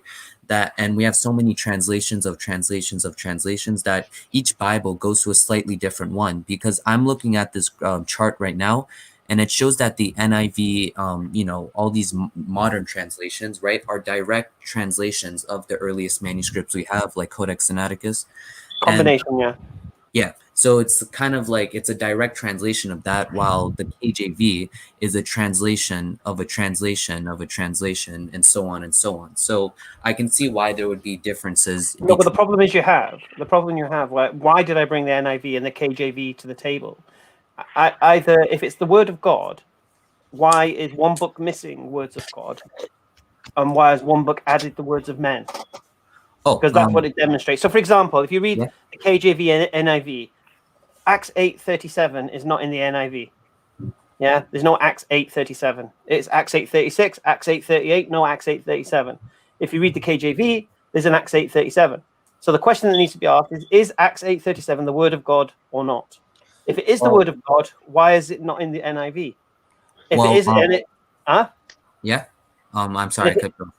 So, and if it is the word of God and it was managed to be removed from the NIV, then that means you can remove the word of God, which would then make the NIV not the word of God. Yeah, if you can add the word of God, then again you're corrupting the text again, adding some words that's not the word of God. You understand? And the reason the definition is this: the manuscripts used for the King James Bible are later manuscripts, and it's only the discovery of the earlier manuscripts that exposes interpolations. So, for prime example, I mean, the beautiful story of Jesus and the adulterous woman, he without sin cast the first stone, isn't found in the earliest manuscripts of the Gospel of John.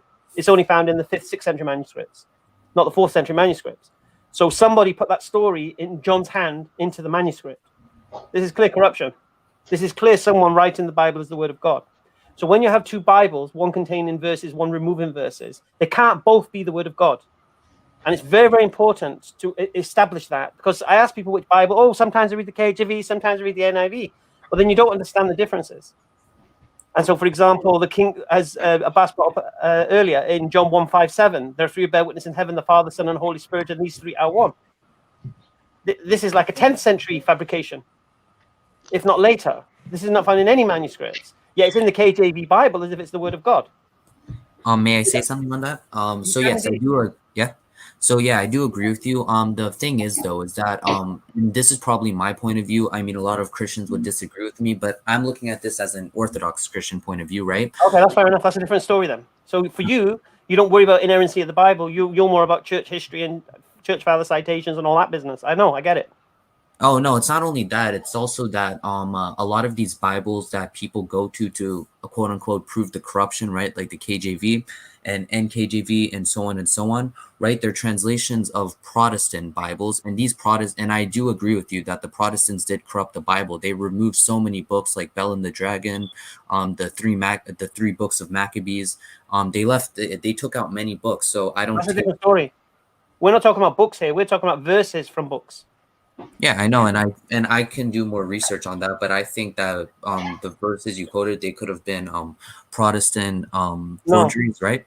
No. You're conflating things. The Protestants just removed I think the Book of Maccabees 1 and 2 and all that kind of stuff. No, whereas we haven't got long left, guys. But this is referring to the books that are there. So Acts 8 is there in both Bibles, but one has the verse missing. One has the verse in it. If it's either the word of God or it isn't. And so either one's added the word of man as a word of God, so you need to reject it, or one's removed the word of God, which is not the word of God now. You can't have both. It's just the way it is. But like I say, well, let's do a stream on this. Okay. Because I truly believe you're sincere. Yes, because if you learn these things, inshallah, you'll make the steps that David made when he realized. Because there comes a point where you have to say to yourself, why am I believing this thing? What, just because I was born and brought up as a Christian, I have to believe this thing is true? Well, no, I was actually born not religiously, but I was born into I was born into a pretty split family. I'm half Armenian, half Iranian. So It was half apostolic Christian, but I don't agree with Oriental Orthodoxy, and it was also half Shia Muslim, but they weren't really that religious. So I was kind of in between. And also there was a lot of Zoroastrians in my family, but I didn't really pay much attention to that. Let's do a stream together. Let's get your history. Let's work it out, and then we can unravel everything. Okay. 5 minutes left, guys. Let's bring everyone in together. All right, Case and James, you can double up on us. Take care, Cyrus. God bless you. Bye. Bye. Apologies, guys. For the short time remaining. Yeah, I forgot. Go ahead. Good, guys. Hi. I have just one simple statement. All right, let's deal with James first. I was interested in many comments that Brother Abbas made. My problem with Quran itself is that how do you know what does make you believe that Quran is from the true God? You don't have Muhammad is the only witness to it, right? Muhammad is the only one who got it. Are you asking us a question, or are you going to tell us nobody else got it? And nobody else got it. So you got only one witness testimony of Muhammad and nobody else, whereas the Bible is a testimony of tons of people, 40 authors. You got plus biblical record is based in historical experience James, of Israel. Israel. Tell us your question and don't answer it as you're asking us it. Just ask us the question. I asked the question, so I'm giving the background, the comparing. The biblical testimony is based upon the experience, historical experience, a long experience of Israeli people, and then with the early Christian. Right. You asked us about the Quran. The Quran doesn't have any. Okay, James. Right. James. First of all, we have thousands of witnesses and hundreds of thousands of hadith, out of which are selected just a few thousand, because we can have the complete chains right back to the Prophet Muhammad, peace be upon him, testimony of people that were known, recorded, which you don't have for the Bible, incidentally. Secondly, you have to ask yourself an honest question. You claim that the Bible is the preserved word of God, yet it's not preserved. You claim that the Quran is not from God, and yet it is preserved. Now, the question that you have to ask yourself is this: how can the word of God, according to you, which is the Bible, not be preserved, and the word that's from an imposter, a liar, presumably, or somebody who was demon possessed, which is some of the silly comments that sometimes people make, actually is preserved to the extent where even a child imam, a 7-year-old, a 10-year-old, in one of our masjids up and down the country, or anywhere in the world for that matter, when the youngsters are allowed to read non-obligatory prayers as an imam, make a mistake of even a vowel. Instead of saying u, they say a, or instead of saying it, they say a.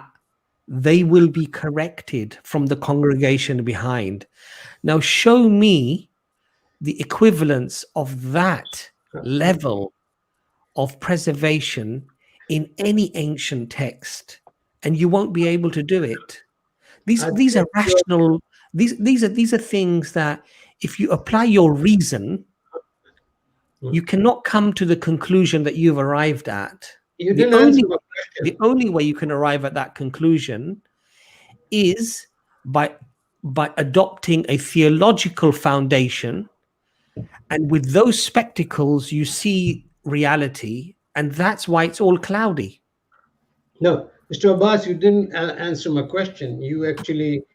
My question was that what you called has been preserved. That precise thing was given only to one man, right? Muhammad. Am I right on that? Well, the Injil was only given to Jesus, and the Torah was only given to Moses. Our understanding is different. I'm talking about Quran. Was Quran given only to Muhammad? As was the Injil and as was the Torah, yes. No. I'm asking a simple question. Say yes or no. James. Was Quran given only to Muhammad or not? What do you think you're asking us? What's the Quran? I'm asking that you don't have any witness except for Muhammad. There is no collective testimony. Who heard Muhammad recite the Quran? What's that? Who heard Muhammad recite the Quran? No, I'm asking you, was Quran given to the message of Quran? James, who heard Muhammad recite the Quran? Huh? Who heard Muhammad, peace and blessings be upon him, recite the Quran? Who heard him? No, I'm asking. See, you're dodging my question. Okay, let me answer the question. Muhammad received the Quran on his own, just like Jesus, just like Moses, just like all the other messengers, and he recited it to the people, and those people were eye and ear witnesses, and it was thousands of them, and they all recorded it, and we know their names, we know their biographies.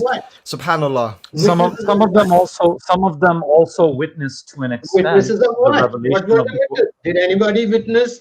Or did anybody else the Quran? That's what I'm asking. Some of them saw the effects of the revelation. So, for example, we have a report about when the Prophet, peace be upon him, was riding on a camel. When you're shaking your head, you haven't heard the point yet. When he started to receive the revelation, if I can finish, all right, guys, stop over talking, guys. So let one person speak at a time. Come out. I think you didn't want that point to come out, James, but inshallah it will. So we have an authentic report of when the Prophet, peace be upon him, was riding on a camel. As we know, there were physical effects of him receiving the revelation.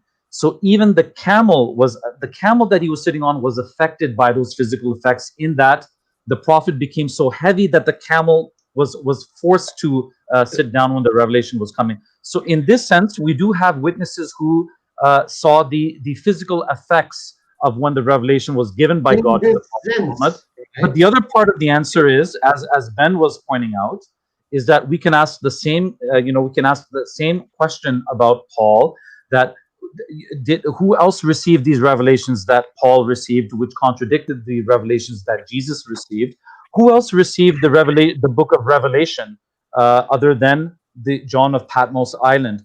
Who else saw these visions of dragons and the visions of the end times other than the book of Revelation? You can ask the same question. Answer that question. Paul is not the only one who had the appearance of Jesus.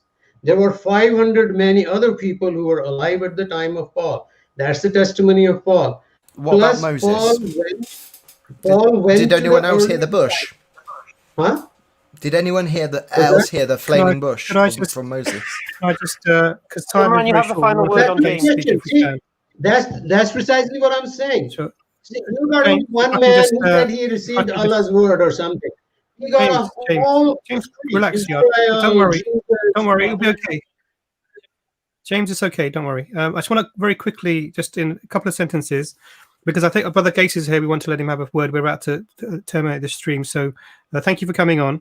In this concept of asking for other people to be witnesses of revelation that only the individual can experience is a strange concept. So imagine that somebody is revealing something to me. I can tell you, but you will never know what I experienced. You will never know it. I can tell 100,000 people, they will never know that I experienced it, because it's a revelation directly to me from the Creator.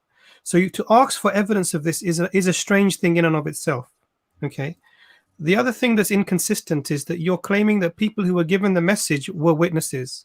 If this is the case, then all of the people that were given the message by the Prophet Muhammad, peace be upon him, are also witnesses. So the argument doesn't really have a head or a tail to this. It's an artificial thing that people say that we have eyewitnesses, hundreds of thousands, but we only have 4 Gospels. Let me get my other finger up. We only have 4 Gospels. Unless we have 1,000 Gospels, who all are from the people who say that they were the witnesses, then you can make this claim in a reasonable way. But Brother James, thank you very much. We're just going to speak to Brother Gates, and we'll continue this later. Sorry about that, Brother Gates. He's talking in the back. Yes, in fact, hello. When they claim over 40 authors, what are the names of these authors? What are the names of these authors? Give us the names. How can you come on try to compare the Quran to the New Testament as if they're like equal things that you can measure against each other? Bring on the Hadith against your New Testament. Leave the Quran alone. It's not even in the same ballpark your New Testament. Case. Hey, Hey, how you doing, sir? I'm good. I'm good. I'm good. I hope you all also are doing good. We are. I hope Thank you that, for your patience. Sorry for making you wait so long. yeah, no problem. Thank you very much for receiving me. I hope that I am audible. I hope so. You all can hear me well? Really well. Well done. Yeah. Yes. Well, I have. I just want to comment on something that I find very important. If any man says that Jesus is not God, then he is not a Christian. He can say that he is a Christian, but he is not a Christian. That is one. Two, there is a movement going on that is called Chrislam. It's the joining of Christianity and Islam, and we really must be aware of it and expose it, because it's or Christianity or Islam. You cannot have them both. It's impossible. We agree with you. That is so. I hope with all my heart that for everyone who is listening, if you think you are a Christian and you don't believe that Jesus is God, you are not a Christian. Go and read the Bible again. That is Case. The Unitarian Christians don't believe Jesus is God. So who are you to tell them they're not Christian? Can you repeat your question, please? Yes, the Unitarian Christians who call themselves Christians don't believe Jesus is God. Yeah, so what gives you the authority to say they're not Christians when they read the same Bible as you? I have the authority of the Word of God, which says they have the authority as well. No, of course not. The Word of God, the Word of God makes very clear. The Word of God makes very clear. God, mate. They read the same book as you. Well, they are welcome for a debate. They are very welcome for a debate. Very welcome. Yeah. So to me, the Word of God is very clear. Jesus Christ is the Son of God. He is not created. He is. He came 2,000 years ago, and he did what he had to do. That is there are Christians who would disagree with you. It's possible, and that is. There was Christians put to the sword and burned for not believing Jesus was God. Who died as Christians. I understand your point. Yeah, in fact, the opposite also happened, Hamza. We often forget that there were long periods of time in the Roman Empire when the Arians actually formed the majority, and they were, basically the government in power. That's Arian with Arian. And these people believed that Jesus is a created being. They called him the Son of God, but they believed he was a created being and that he is not equivalent to God. So, if Case or many modern Christians were to time travel back to one of those periods of early Christian Roman history, they would find themselves being labeled the heresy and basically the Unitarian Christians being in the dominance. So it's other than it being a personal faith profession that, I don't accept such people as Christian, but as a matter of the historical record, we find that, the main spokespeople for Christianity at one particular point in time in the early Christian Roman history were Arians. They were Unitarians. I just want to clarify that I just want to clarify that the agreement that I was having was with this Chrislam idea. We agree that this is not the case. You can't merge these two things together and try and make one thing. And everything else the brothers said, alhamdulillah, absolutely spot on. Mashallah. I'd just like to add a little something there. Brother Case, there are lots of studies that are now coming out, predominantly from American Christians. And it's over 50% of Christians who actually don't accept Jesus as being God. They accept him as a teacher. And the surprising thing is that I think it's in the 35 or 36% of evangelical Christians don't believe in this man-God idea of Jesus, but they accept him as a prophet. So by your testimony, you've literally halved Christendom, at least halved Christendom in just one comment. So from 2 billion, you've literally brought it down to 1 billion. Well, actually, sorry. Case and his version of Christianity doesn't accept Catholics as Christians either. So, and the predominant number, the most number of Christians are Catholics. So he's already halved anyway, and now he's halving himself again. Okay. So that means that Islam is the. Don't forget the Jehovah's Witnesses and the Mormons as well. They're not also recognized as Christians. Does that mean that they're more Muslims than Christians then? Yeah, I believe that Christianity is overtaking Christians. Even the combination, I think. Yeah. Well, yeah. Well, anyway, I just wanna I have a problem with my connection. The sound is lagging, so I'm not sure if you are hearing me well. We hear you very well. To me, you are lagging. Okay, thank you. Well, what I wanted to say is this: it doesn't surprise me that people are more and more rejecting that Jesus is God. Why? Because the Bible speaks about it. For example, 1 Timothy 4. Now the Spirit speaketh expressly that in the latter times some shall depart from the faith, giving heed to seducing spirits and doctrines of devils. So I'm totally not shocked, not at all that people, those Christians depart from the monotheism that Jesus came to preach. So at the time of Timothy, Christians were deifying Jesus, and they had departed from the monotheism that Jesus had left them with. For example, in Mark chapter 12, verse 29, "Hear, Israel, the Lord our God, the Lord is one." Yeah. So the other Christian groups would. Yeah, the other Christian groups would use that same scripture against a case and Trinitarians and so forth. So it's messy. Yeah. Just want to remind everyone that there's no more guests. There's loads of people trying to get in still. Yeah, I just want to say one more thing, because again it's lagging and you all have to go. I just wanted to say something to brother Hamza about our last discussion. Brother Hamza spoke that Acts 15 has nothing to do with the Jews. Brother Hamza, you remember that? Acts 15 has nothing to do with the Jews. In what way? Well, we were then talking about what was the subject of Acts 15 and Acts 21. You remember that discussion, brother? Yes. Okay, and so you told me that Acts 15 has nothing to do with what Jews ought to be. Are Jews to obey the law or not? Well, if you just go and read verse 11, brother Peter is saying there a very important thing, and I think that it must be understood well. He says this, but I'll start with 10. Now, which therefore, which verse? Acts 15, verse what? 10. Verse 10, brother, 10. All right, go on. Now, therefore, why tempt ye God, and put a yoke upon the neck of the disciples, which neither our fathers nor we were able to bear? But we believe that through the grace of our Lord Jesus Christ, we shall be saved, even as they.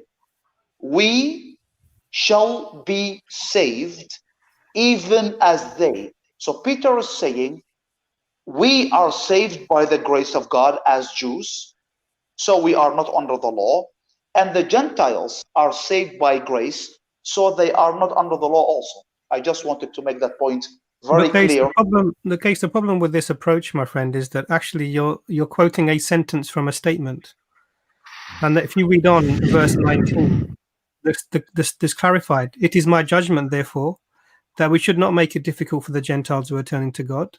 Instead, we should write to them, telling them to abstain from food polluted by idols, law, from sexual immorality, law, from meat of strangled animals, law, and from blood, law.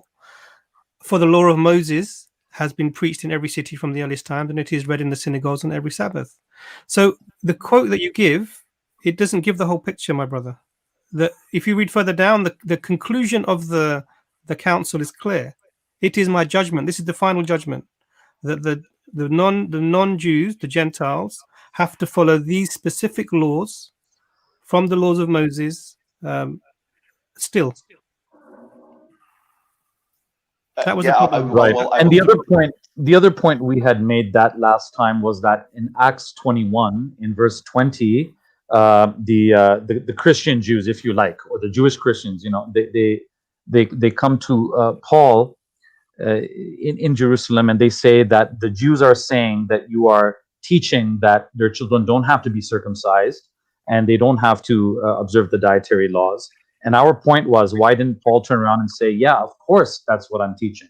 No one, whether you're Jew, Gentile, it doesn't matter anymore. No one has to keep circumcision. Nobody's children have to be circumcised anymore.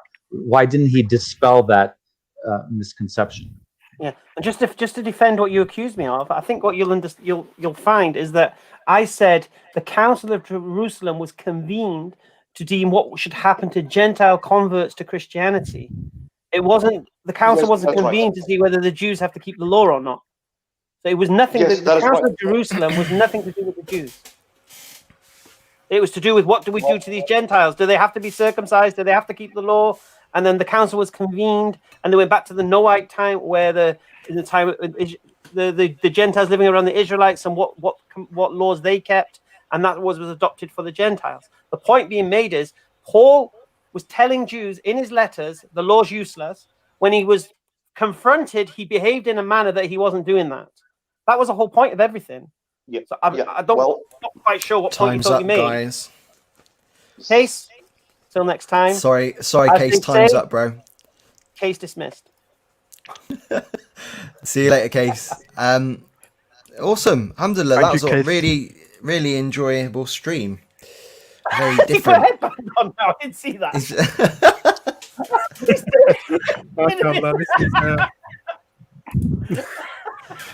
You gotta love the end of our streams. This is when the laughing happens. Alhamdulillah. So, so guys, and before we end it, any reflections on today's stream? Yeah, it was good, man. It was good. I think it was good that we kept it on the Christian Flex, to be honest with you. It's consistent. Each Christian came on trying to adopt the previous Christian's take on it. You know what I mean? And I thought it was good. And I think the panel was perfect for that kind of stream. Yeah, no one spoke about argument for contingency. Do you get me? Yeah. And it's a Sunday. I got the message from the Jazak. Yeah, I agree with you. He's actually talking to me. You think he's talking to me. But alhamdulillah, it was a really great stream. I love the questions. Any questions are welcome, but we're focused on Christianity, mashallah. I think the thing that I reflect on most is that when we hear statistics like a bulk of Christendom not accepting that a man can be a god, it's not because they're not necessarily good people or that they're not faithful. They're still Christians. They believe in Christianity, but they can't accept something that when you apply your reason or you even look at the text, that you simply can't make that jump. That jump has been made by people in history, and they have indoctrinated people to believe that, and then they've interpreted verses to try to fit that. And once they realize that's the case, it simply isn't rational to believe that the creator of the heavens and the earth, the one who creates the entire universe by just saying be and it is, would have to become a human being, be stripped naked, slashed and whipped and humiliated, and then pinned to a wooden cross and be killed to save the sins, save us from damnation. And that simply is not logical or reasonable to believe. And that's why they're not accepting it. It's not because they're bad people. It's because Allah has placed this in our hearts intrinsically to recognize the truth. And so they recognize the truth that this cannot be the truth. And that's why they deny it. And they're still Christian. And many of them are still evangelical Christians. And they don't accept it either. That's a very profound point, Brother Abbas, because we're used to, sometimes we bring up, the topic of like liberal Christians, liberal Anglicans. Here in Canada, there's a church called the what is it called, Nazam? United Church of Canada. Thank you. United Church of Canada. United Church of Canada. And these people, they don't believe Jesus is God. They still call themselves Christians. But what you said is something that's not They brought also up very believe in the often, prophethood of Muhammad as well. Yeah. What you brought up, Brother Abbas, is not brought up very often, is that there's even Protestant evangelical Christians, people who are card-carrying evangelical Christians, but who privately don't believe that Jesus is God. And one of the reasons for that, I think, is a sociological reason, because when you look at the landscape of like rural America, things are spread out, people are living far apart, and these mega churches are actually a place of congregation. This is an opportunity for you to come together, to meet with people, socialize. And so I can completely understand that part of the ticket price in order to fit in is that you have to kind of just roll along with the theology, whatever the pastor is saying. But there's many people that are questioning that, and who, when they're asked privately, they will admit they don't believe that Jesus is God. I just want to end with a bit of a cautionary warning about this Chrislam business, right? For those who maybe didn't watch the previous live streams, the idea is this: just like there's Jews for Jesus. Jews for Jesus is basically a Christian organization composed of Jewish converts to Christianity. And they've realized that, look, a more persuasive way to do their dawah to Jews is to use more Jewish and Hebrew terminology. Instead of saying God, let's use the word Yahweh. Instead of calling Jesus, let's call him Yeshua.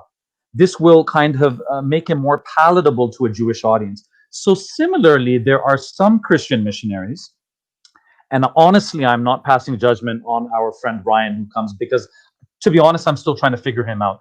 But in general, there are some Christian missionaries who have latched onto the idea that, you know what, if we call the Bible the Injil instead of calling it the Bible, if we refer to God as Allah subhanahu wa ta'ala instead of as God, then this will make Christianity more palatable to Muslims. This will open up Muslims' ears more. So yes, this is something we have to be very cautious of. Last point, please, is that Ryan said something I kind of, to be honest with you, sympathized with him a bit when he said, look, why are you pulling the rug out from under my feet? Isn't the Quran saying that I don't have anything to stand on unless I abide by the Torah and the gospel? And so my analogy, my understanding of this is that, look, a person is drowning in the ocean. If a person is drowning in the ocean, he has to grab onto whatever lifeboat is available to him, right? So when I talk to people who claim to be nominally Christian, but they support LGBTQ, they have no problem with fornication, they have no problem with drugs, I will bring their attention to the Bible and say, hey, look, man, come on. You claim to be Christian, your parents aren't Christian. What does the Bible say about these things? Why are you even going against your own book? So in that sense, they should stand by the Torah and the Injil. But that lifeboat is not going to necessarily be enough to get them to safe land. You see what I'm saying? But it might just be enough to get them to a larger ship, i.e. Islam, which is equipped to get them to the safer land. So it's not a matter of pulling out the rug from under people's feet, but getting them to see the direction that Moses and Jesus, peace be upon them, were pointing in. And that is the direction of Islam, I believe. But just to the analogy of Ryan is in the sea, holding onto this wood, floating, and we're there with a boat hook trying to pull him into the boat, and he's holding onto this wood as if that's going to save him. That's the reality. Yeah, that's right. And I truly believe we have to. His foundations are basically what most Christians' foundations are. But he hasn't thought them through. And I think if you remove that from him, he's going to be grasping for something. And then, alhamdulillah, we can present Islam to him. He's already accepted Islam. He just can't let go of this wood. Yeah, put the wood down, mate. And he's saying, don't put the wood away. It's like, we've got a boat, mate. Get in the boat. That's better than a bit of wood. What are you doing? No, don't take my boat. Right. And hold it onto the wood. So, Abbas, could you tell us, we got a stream tomorrow, haven't we? Can you tell us a bit about that and tell people why to tune in? Yeah, so we've got a stream tomorrow. I think it was originally going to be re-reverting. I don't know. Have we still scheduled the re-reverting? We have, haven't we? Is that right, Imran? Yeah. So basically, it's going to be about brothers and sisters who've left Islam and they've actually gone through this journey of denying religion altogether often, and then realizing this huge gap in their life. And then they've once again reinvestigated sometimes other religions, but they've never found what they've had in Islam, and they've returned back to Islam. So the re-reverting stream, we've got, mashallah, 1 or 2 guests that will come on who actually went through that journey. And this is not uncommon for even born Muslims who don't actually completely leave Islam, but they, through a lack of education, a lack of exploration or time devoted to Islam, or lack of scholarship within family or friend circles or whatever, that they sort of become, just nominal Muslims. They're not really practicing anymore. And some of them, obviously, alhamdulillah, many of them are guided back to Islam, often, again, because of investigation and education.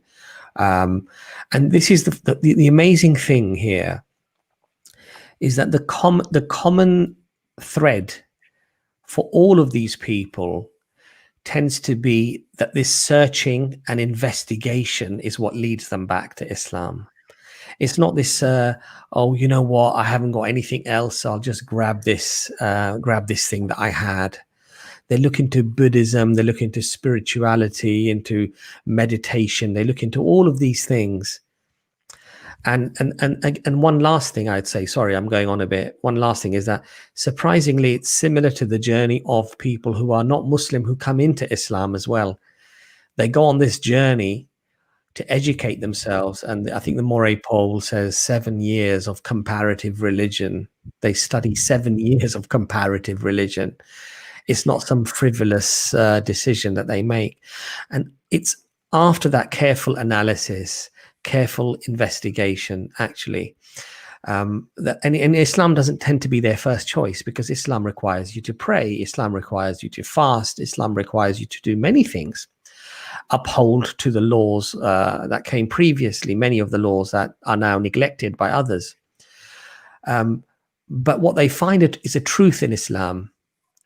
And alhamdulillah, one of the things Brother Jordan has said many times, and it's very striking, and he said, to be honest, you have no choice, because it's the truth. So you have to accept it. And I think Hamza said that many times as well. Hamza said, like it or don't like it, it's the truth. Get over it. You either accept the truth or you run away from it, but don't pretend that it's not the truth.